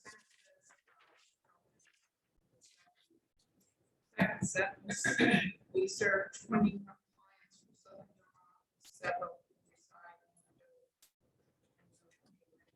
reside. I assume there's some of them. I knew that. I just wanted to know. Yeah, thank you for that. So if you read the letter, it does say that we're several from Dover. We have a Dover resident that's involved in it also. So are there any other questions or comments? If not, are you ready to vote on Article 14B? Shall the voters raise and appropriate $500 for Southern Vermont Therapeutic Riding Center? If you're ready to vote, all those in favor, please say aye. Aye. And anybody opposed, please let us know by saying nay. That goes with the horse, right? Name. And then any abstentions? Appears as though the ayes have it. The ayes have it. So you've approved Article 14B. Moving on to Article 15. Shall the voters authorize the select board to apply any surplus from the current fiscal year to reduce taxes in the next fiscal year? Now, I also offered a friendly amendment to this at pre-town meeting, which the select board did not jump on, but I asked that the article be amended that any surplus be given to the town moderator. Nobody seemed to go for it. So anyways, Article 15, somebody that hasn't moved something yet. Go ahead. C.B. Goldstein. Shall the voters authorize the selectmen to apply any surplus from the current fiscal year to reduce taxes in the next fiscal year? Thank you. Do I have a second to that, sir? Okay, so yeah, we have a motion and a second. Thank you. Any friendly amendments, maybe? Hearing none, is there? Yeah, I don't think there's an explanation for this. So do you have any questions or comments? No, I think that some of it should go to you. Thank you very much. You're doing a very good job. I appreciate that. Go ahead, sir. This is somewhat tangentially related, but I was wondering why the warning uses the word selectmen instead of something like select board member, select people. I find that language outdated and kind of sexist, but also inaccurate because there are two select women on the board. If you take it literally, that means that none of the women on the board can do anything because it's only select men. So sorry for kids or you said anyway, I just wanted to make a comment on that, but I don't think that's a word. Okay, so I'm just, because you've got a mask on, I'm just gonna paraphrase it, tell me if I'm wrong, but you're objecting to the selectman term instead of select board or select people. And you feel it's an outdated sexist term and that the select women on the board can't vote on this article. Close. I say that a more gender neutral term would be better and also more accurate to the fact that we do have select women. Yeah, when we found out we've had them since the 1970s, according to Andy's trivia question. So good point, thank you, sir. And that's something that we can also bring up in other business and put that together. So are you saying that we should not approve it, or are you good with approving it, or would you like to amend it? I'm fine with approving it. I just wanted to comment on that. Okay, because you can also offer an amendment, a friendly amendment, not the one I was looking for, but you can amend the article to replace the word selectmen with select board or select people. I will offer that, yes. Okay. So you're asking that you're making a motion to amend Article 15 to remove the word selectmen and put. No, we can only do one article at a time, so you're going to get a lot of exposure in the vote. So we're on Article 15, so you need to stick with that one. If you would like to amend it, you make a motion to amend and replace the word selectmen with select whatever you'd like to pick. So I make a motion to replace select the Article 15 for selectmen with select board. Okay, do we have a second to that motion? Anybody? CB will second that. Okay, so now we're going to discuss just the amendment. So we're not going to talk about where the money's going to go or what we're going to do with it. Would you like to amend the motion? And the amendment would say, shall the voters authorize the select board to apply any surplus from the current fiscal year to reduce taxes in the next fiscal year? Is there any discussion on that? Yes. Just in order to move the meeting along, we don't have to do it for each one. I would make a suggestion, each article following. I make a suggestion we bring it up under other business, and I'm sure the board would take that under consideration for future warnings. Okay, thank you for that comment. Are there any other comments? Yes, David. Given this suggestion, I'd like to know if the two ladies on the board are offended by it. So, David, remember, questions directed to, and we cannot engage in conversation back and forth with people. So you've asked a question, are the women who serve on the select board offended by this? I will ask them if they would like to answer that, but they're not required to answer that question, direct question, okay? I'm just asking. Yeah, no, I understand. I'm just explaining procedure. Okay. So it's up to you. You'd like to speak to it. I agree to be corrected. I'm willing to wait and correct it next year so that we can not have to amend the articles. I think basically what we're talking about is, these are articles that are pretty much on the line every year, and I suspect that they're simply carried over from year to year. So they're not revised at the times. That said, I don't care, you can always select that. I'm comfortable, but I know my job is, I appreciate the sentiment, not disputing that. But I don't really need to be specifically identified as select whatever. As long as I'm doing this work.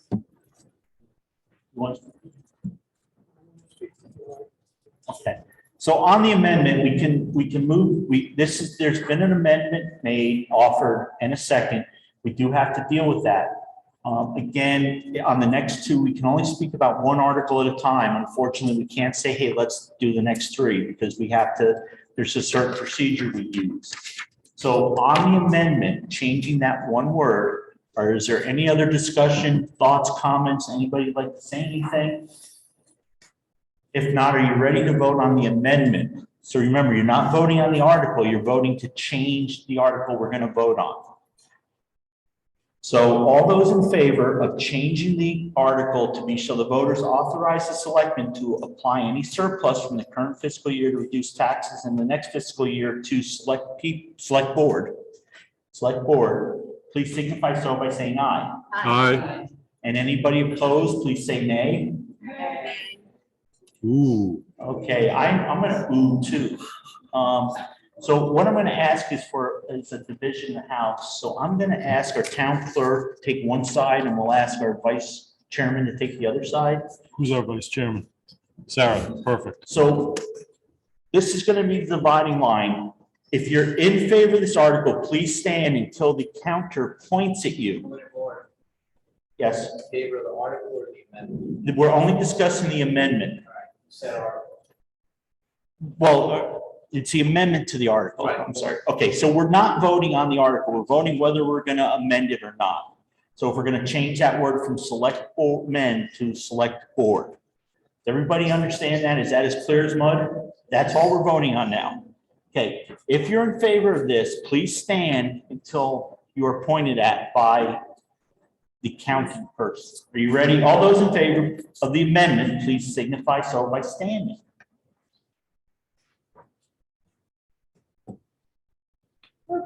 When I point at you on this side of the room, please sit down.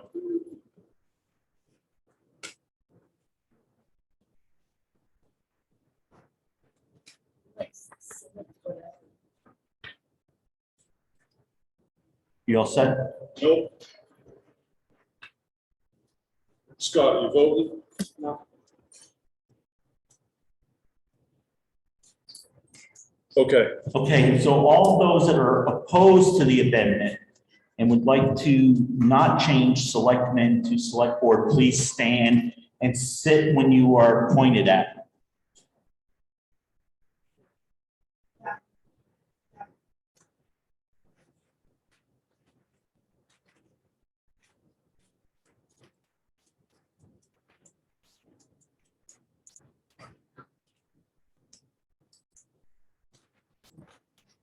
So give us 1 second while they tabulate the votes.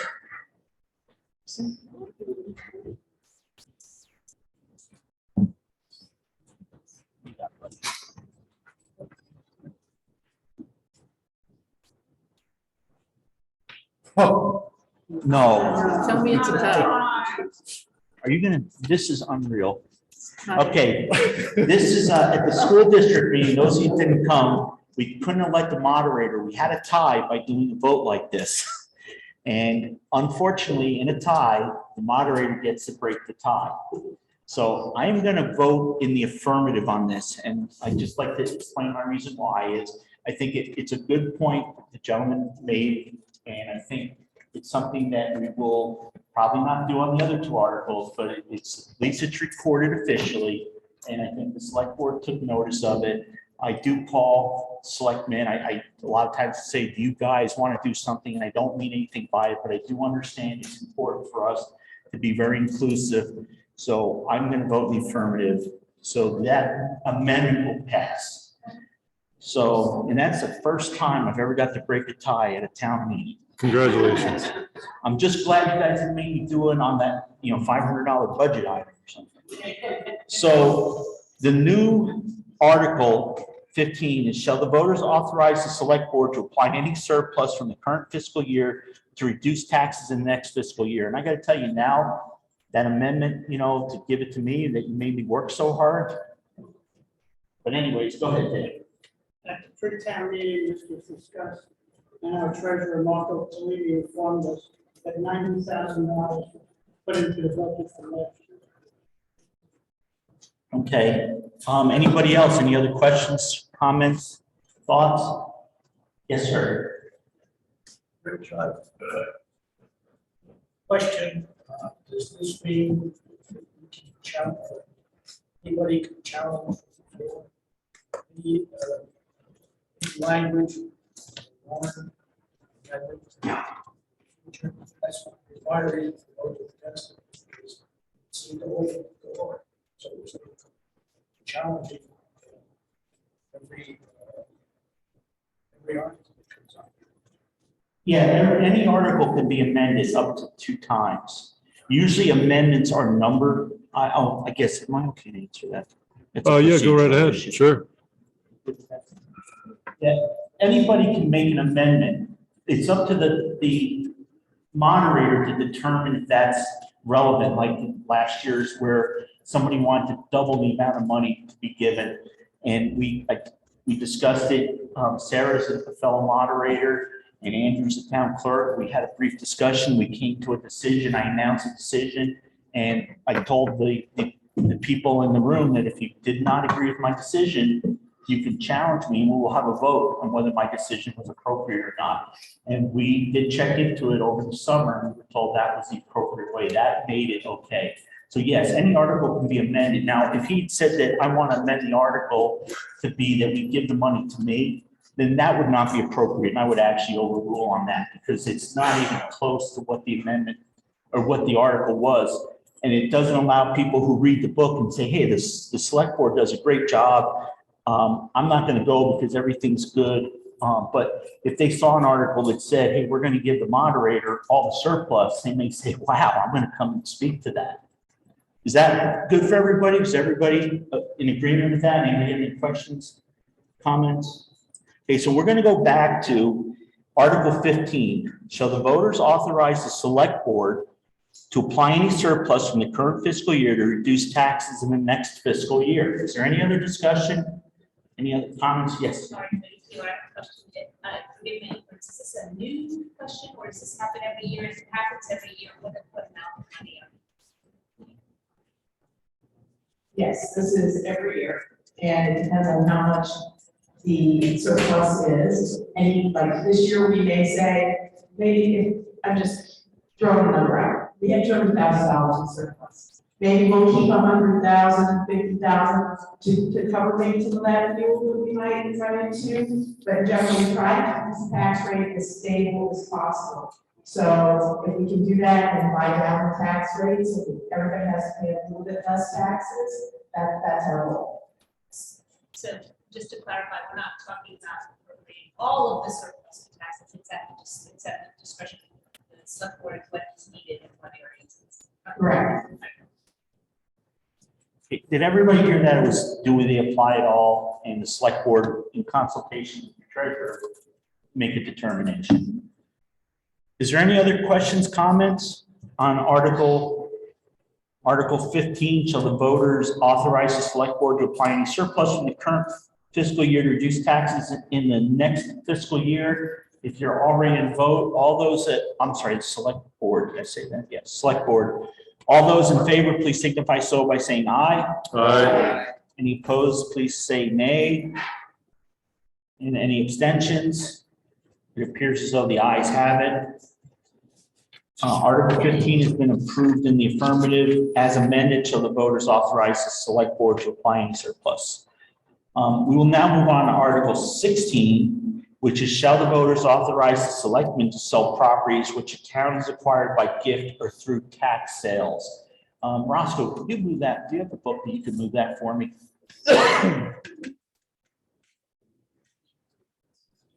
the voters authorize the selectmen to sell properties which the town has acquired by gift or through tax sales. Thank you. Is there a second to that motion? Okay. Martin. Martin, thank you, sir. Again, this is a pretty standard article. It's on every year. I think the selectmen and the select board heard your comments on the wording of it. Is there any discussion? Roscoe, would you like to speak to it? I can't hear. Oh, would you like to speak to this article at all, sir? No. Okay, is anybody like to say anything? Pro, con, questions, comments? Are you ready to vote? All those in favor of Article 16, shall the voters authorize the selectmen to sell properties which the town has acquired by gift or through tax sales? All those who approve this article, please signify so by saying aye. Aye. Anybody opposed, please say nay. Any abstentions? Article appears to have passed unanimously. The article has been approved by the voters. Article 16 passes. Article 17, shall the voters authorize the selectmen to set the tax rate sufficient to cover the approved expenses of the town of Dover and the town of Dover Highway for taxes due on September 15, 2022 and February 15th, 2023. Is there somebody who's not got to move and got their name memorialized in the town report yet? Anybody would like to move that? Who hasn't? Somebody, please. Diane. Where's Diane? Okay, go ahead, John. Please. John Govanet. Shall the voters authorize the selectmen to set the tax rate sufficient to cover the approved expenses of the town of Dover and the town of Dover Highway for taxes due on September 15th, 2022 and February 15th, 2023? Diane, would you please second that? I second that. Okay, so we have the first husband-wife motion and second. They'll probably never speak to each other again. Are there any questions, any answers, any comments, you folks? Usually this is a pretty standard article. It's been here since Act 60 came about. We also learned earlier what the breakdown is. If anybody remembers, somebody won something nice for me. You go, 63%. Any guys ready to vote? Everybody's looking like, yeah, we're ready to get out of here. So all those in favor of Article 17, shall the voters authorize the selectmen to set the tax rate sufficient to cover the approved expenses of the town of Dover and the town of Dover Highway for taxes due on September 15, 2022 and February 15, 2023. Please signify so by saying aye. Aye. Anybody opposed, please say nay. Any abstentions? Appears as though the ayes have it unanimously. We do. Article 17 has been moved in the affirmative. Article 18, shall the voters authorize the selectmen to borrow money in anticipation of taxes? That was a trivia question I was going to ask. Article 18, shall the voters move to authorize select board to borrow money in anticipation of taxes? This is your last chance to get your name memorialized forever in that book. Somebody that hasn't done it yet, please, or I'm going to pick on somebody. Shall the voters authorize the selectmen to borrow money in anticipation of taxes? Okay, thank you. Is there a second to that? Tabby. No, I was giving it over here to Becky. Becky? Tabby, you got the second one, right?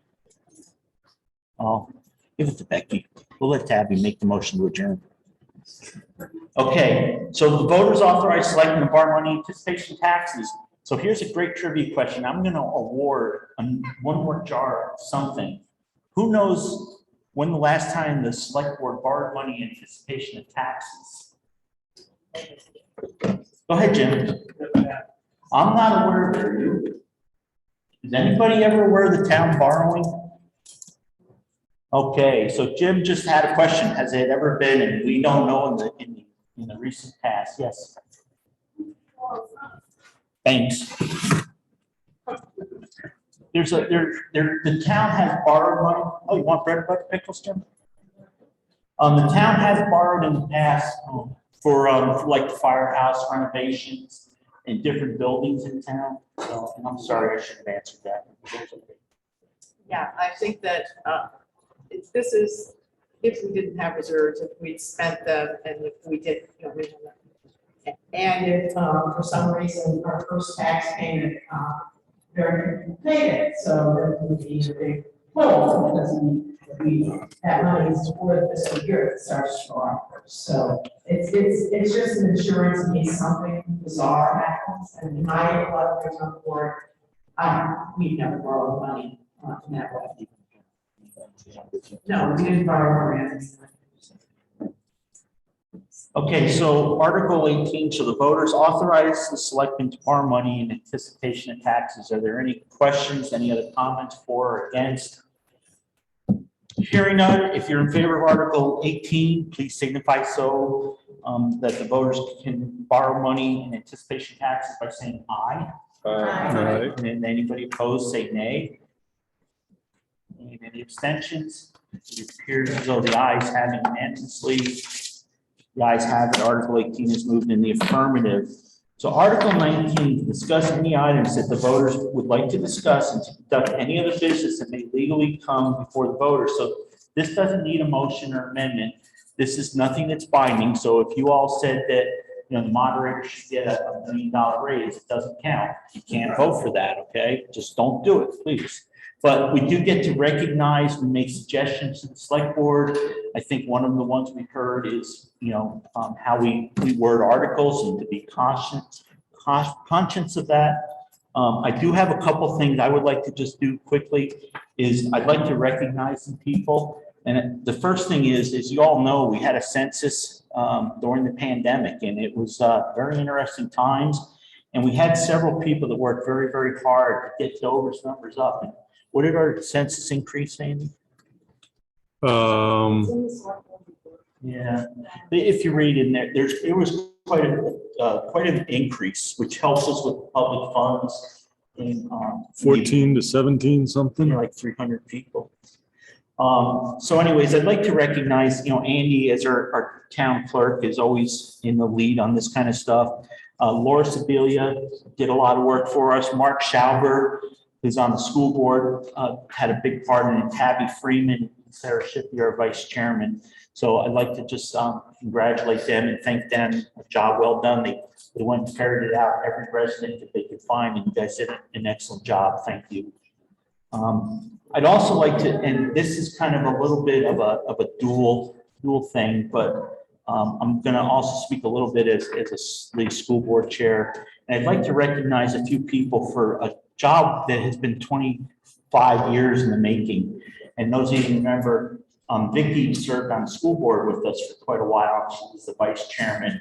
And the Buzzy Fund we spoke about earlier when we were trying to get answers, finally came to fruition this year. Well, we've got something we've been asking for years is to correct the weights. So I'd like to recognize Vicki and the town of Dover because the town of Dover funded a lot of that fight and funded that over the last 25 years. Back when we were on the school board together, we were fighting that. I'd also like to recognize Laura Sibilia. She did a wonderful job as a legislator, making sure it stayed in the forefront.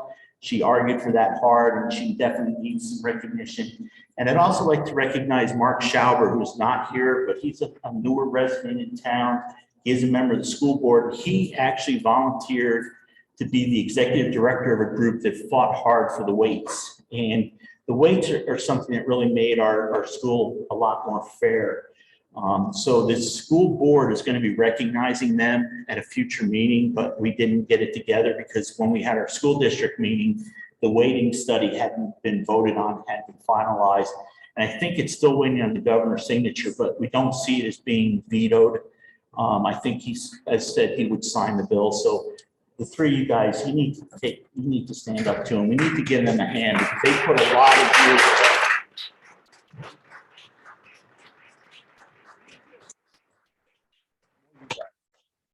You too. Okay, thank you. And then I'm going to open it up to, I think that was all I had. That I was asked, is there anybody else who has other business? And we will go around the room. We're going to go to John first and then to Vicki.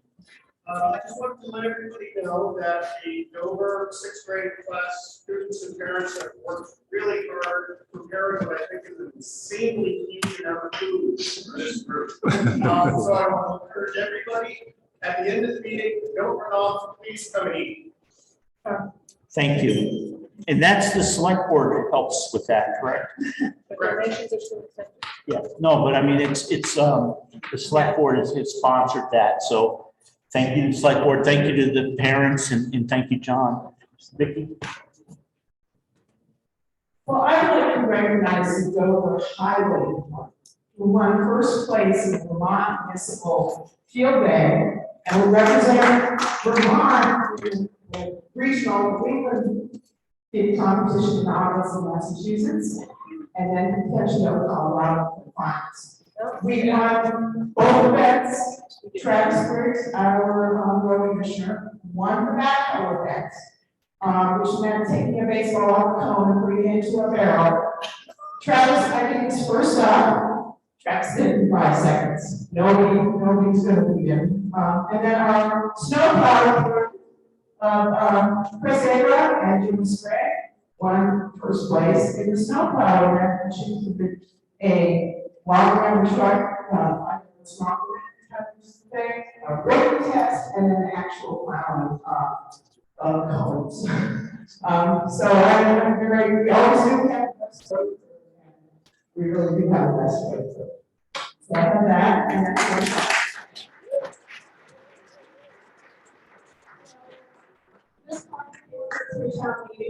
under other business, and it's a request from a town employee to discuss in an open conversation about extending health insurance to retired employees up to the age of 65. So Randy Johnson is the one who brought it to the board, and we felt that everybody should hear before we do a lot of work on it and figure out something that we should spend time doing and look into offering this health insurance benefit.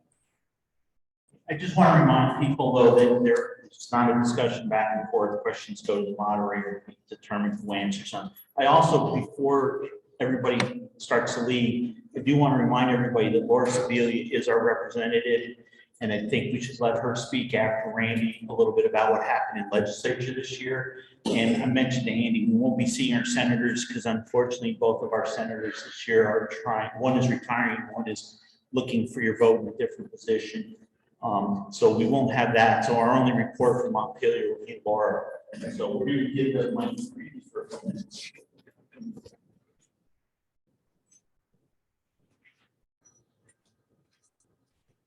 Hi, Randy Johnson.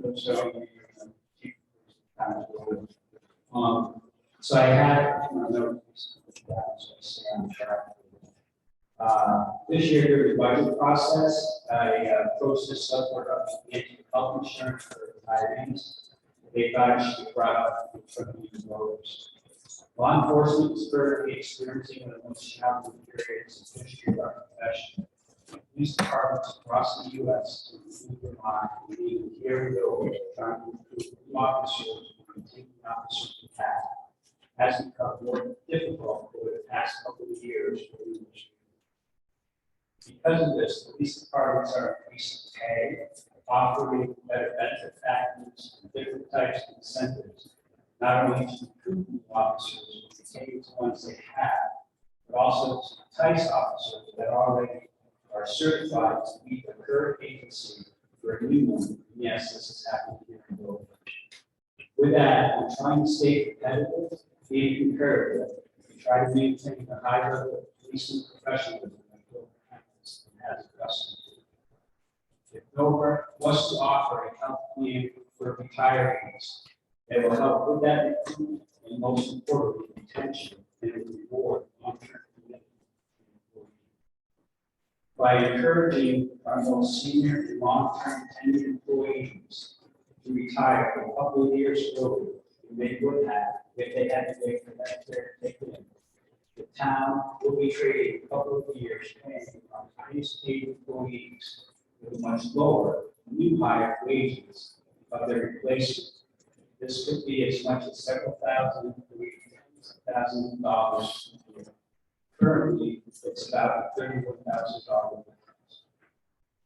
Jeanette, our town administrator, and I have reviewed town employee rosters, and we are really talking about a small number of potential users, in that anyone age 65 and over would be eligible for Medicare.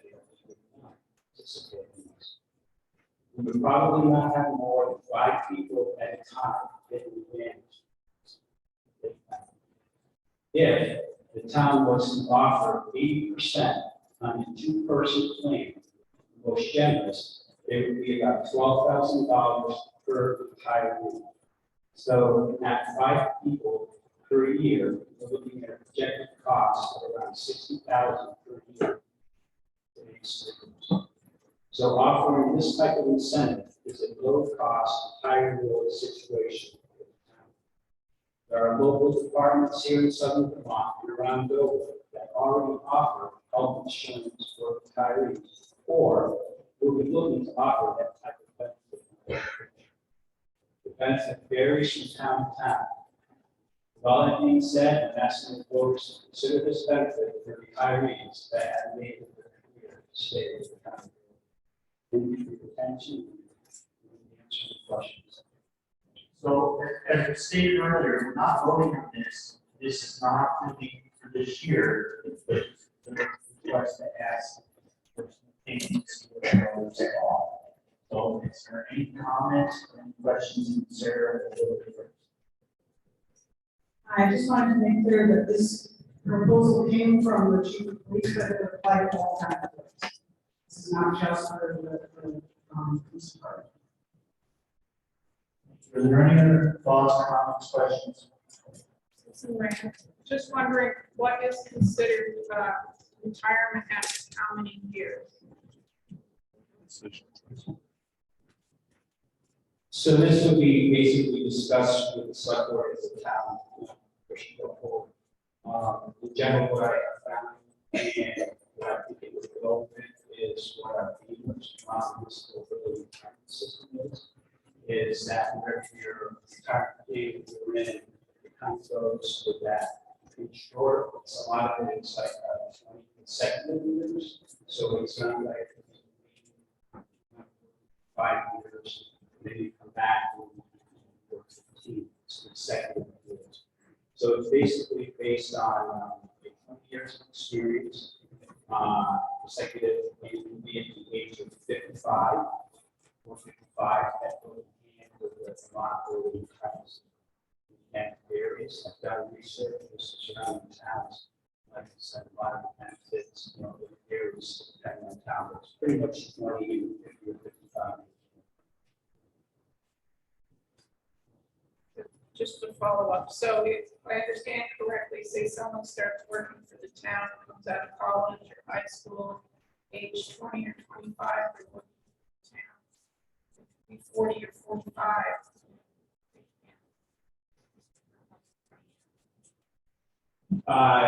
If they reach that age of 50 or 55, that's a requirement. yes, it would be one of the requirements. It could change with whatever, discussion with the select. And pretty much where it is. So. I just like I said, it's Vermont municipal employee retired. Are there any other questions or any other comments or anything that you'd like to have people that may bring this forward or you make a decision? Yeah, I would encourage the select board to look at programs like this. We have really serious workforce shortages in literally every sector. And public safety, those shortages really hurt more urgent. I would encourage looking at significant length of time of service to qualify for this, but using it as a recruitment and retention tool for citizens. I would support this.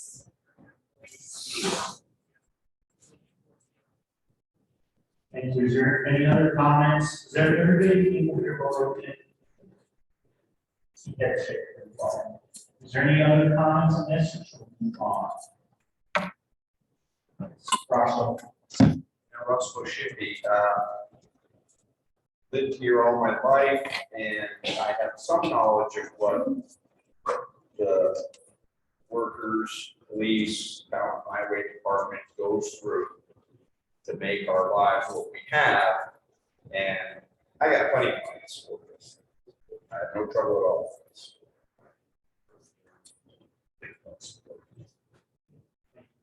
So anybody else like to comment? Yes. I think in the town of Dover, there aren't a lot of attractive qualities in some of the jobs that, I have a 12-year-old son and a 15-year-old daughter. I love Dover, and I would like there to be opportunities for them that make them want to stay here. Right now, just aren't a lot of good jobs that make our kids want to stay. And I think that whatever we can do to improve the quality of the jobs we have, we're also investing in the future of Dover and encouraging some of the children who grew up here to actually stay and work here. Thank you, everybody, for hearing that. Anybody else?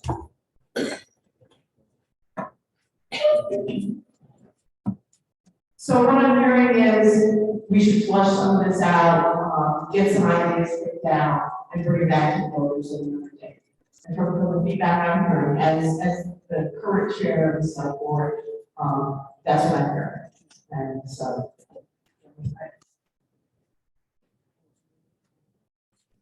Any meeting tomorrow night?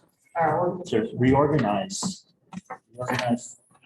Randy, thank you. Okay, so we're still under other business. Is there, I'm gonna let Laura close the meeting for us. Is there anything else or should we go to Laura?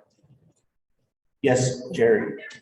I would just like to thank all the volunteers that do work in Dover, and I'd like to thank all of the paid employees, the select board, the town road commission. You keep our roads in such good shape. There's so many people in this town that work hard, and I'd just like to thank all of you for that.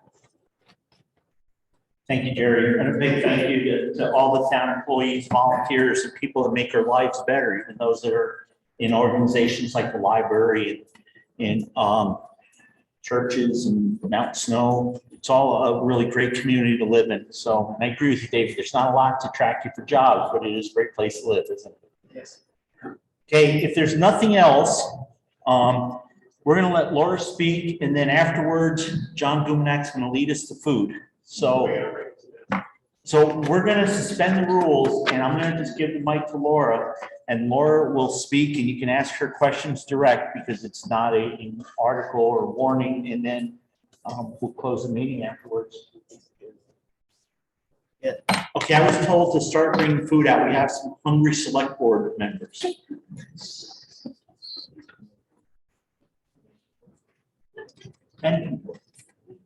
Okay, if you all don't mind, I'll just roll through really quickly some high-level items for those that don't want to stick around. I'm happy to stay and take questions as long as folks have them. A couple of really big things, big changes I want to point to for folks. First of all, redistricting. So we're going to talk about the census. One of the reasons that we do the census is to make sure that we have equal representation in government. So the district that we are currently in is the Weymouth-Bennington district. We fought hard, that was a population stable district. Dover fought hard with a number of other towns in the district to keep that district, and we lost that. So you next year, in the November election, you will be electing a representative for Wyndham 2. Now live in Wyndham 2. Okay? And the towns that are in that are Somerset, Dover, Wardsboro, Stratton, and Jamaica. Okay? You're still in the Wyndham County Senate district. In addition to redistricting, And I believe we're still at the district We are. clerk. In addition, this year's election, general election, there will be constitutional amendments on the ballot. Okay. And I'm going to talk to you about Proposition 5 really briefly, just to let you know what it is. Proposition 5, I will read to you, it is proposed Article 22 of the Vermont Constitution, and Vermonters will vote on this in November. Article 22 proposed is a personal reproductive liberty that an individual's right to personal reproductive autonomy, central to the liberty and dignity to determine one's own life course, and shall not be denied or infringed unless justified by a compelling state interest achieved by the least restrictive means. If Vermont voters support that, that amendment will become effective on November 2022. And I can talk to you more about what that means. It codifies existing reproductive health law in the state. So you have redistricting, you have Proposition 5. You have some pretty significant elections. Every election, I would encourage folks to vote. This year, as Rich noted, all of the Wyndham County senators are both, one is retiring, one is running for a different office. There's going to be a very significant race for Wyndham County Senate. We'll be electing 2 senators. The primaries are August 9th. I would encourage you to vote in the primaries. Vermont has open primaries. If you're independent, like me, you can vote Republican, you can vote Democrat, one or the other in the primaries. If you're a Democrat, you want to vote in the Republican primary, you can. That's August 9th. And then that they will follow forward to the general election. You have, in addition to senators, we have U.S. Congressperson Peter Welch, who's running for Senate, so his seat is open.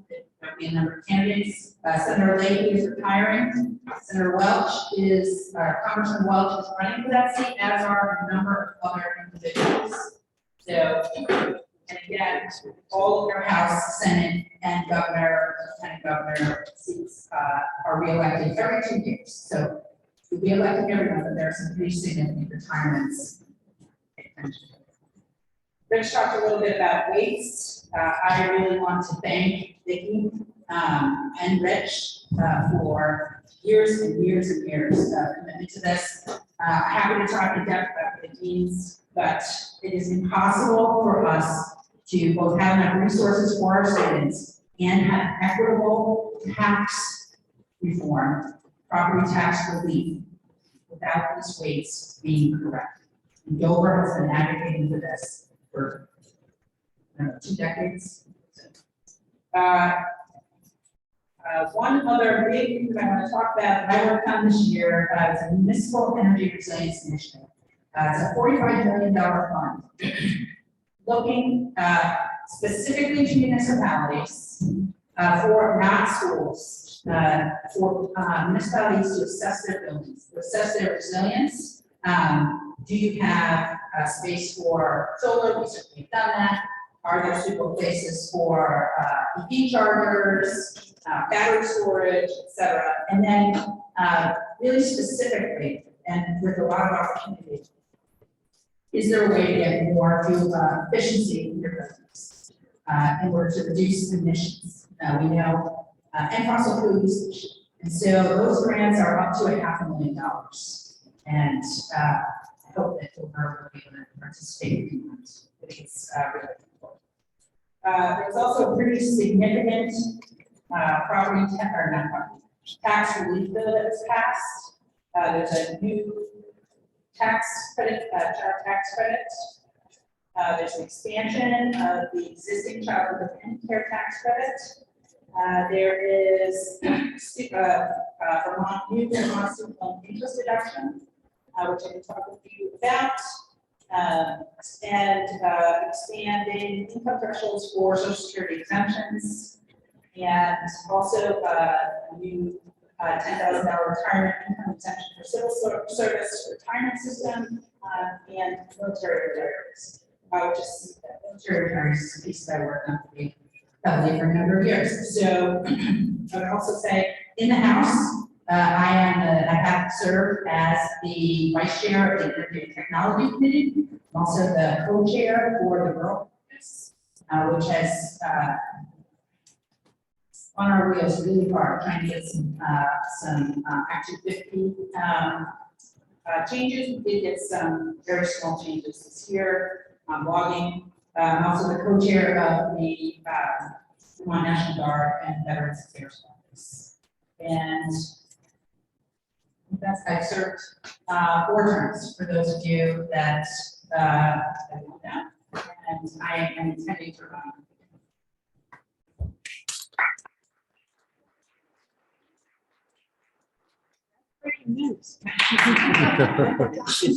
Is there any questions for Laura? I have one question. Laura. Has Vermont gotten any of the money that was the Build Back Better bill that was passed in November? Has that money come to us yet? There are billions of dollars. I know, we're supposed to get it, but have we got it? There's more infrastructure dollars. I don't believe there are more infrastructure dollars coming, including, we've got $250 million of investments in broadband, which, and there's more coming. And we support the but the money from, but what I hear you saying is the money from that bill has not come yet. It has not come. Thank you. So, when you read the text, when you read the text, really said, that less state interest.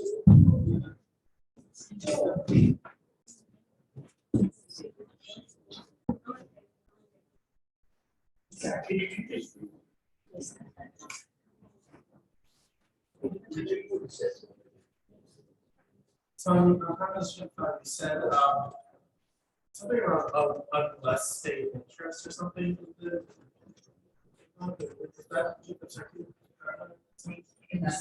So to clarify what here's what the amendment does. Right now in Vermont, Vermonters can make their own choices about their reproductive health and healthcare.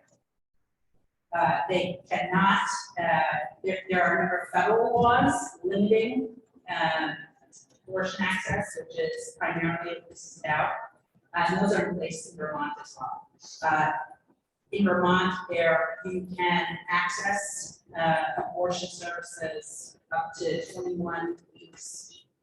After that, you have to be in the hospital with a medical ethics panel in order to have an abortion. There's a lot of hyperbole out there. So what this amendment says is that shall continue for Vermont, that they will have the ability to make those decisions. Unless state interest, that's a good measure. So what defines the interest of state?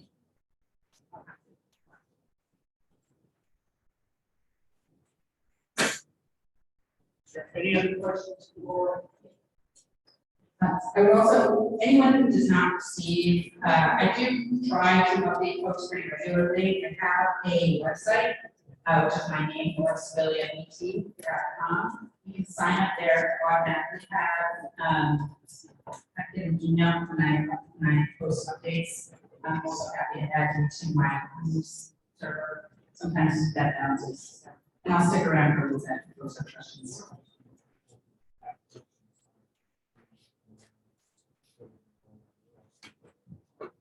I will have information up on my website. Is that okay for everybody? If you have questions on it, we'll make you vote on it after or post.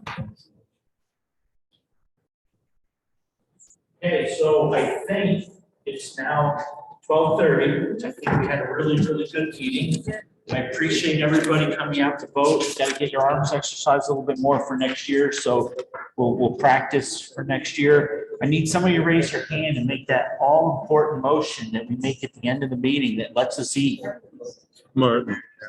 Okay, we have a motion to adjourn, a second right there. Gotcha. And we're all gonna say food, okay? All those in favor say food. There you go. We're adjourning, Andy. Thank you. Good meeting, everybody. We appreciate it. Please don't forget to vote.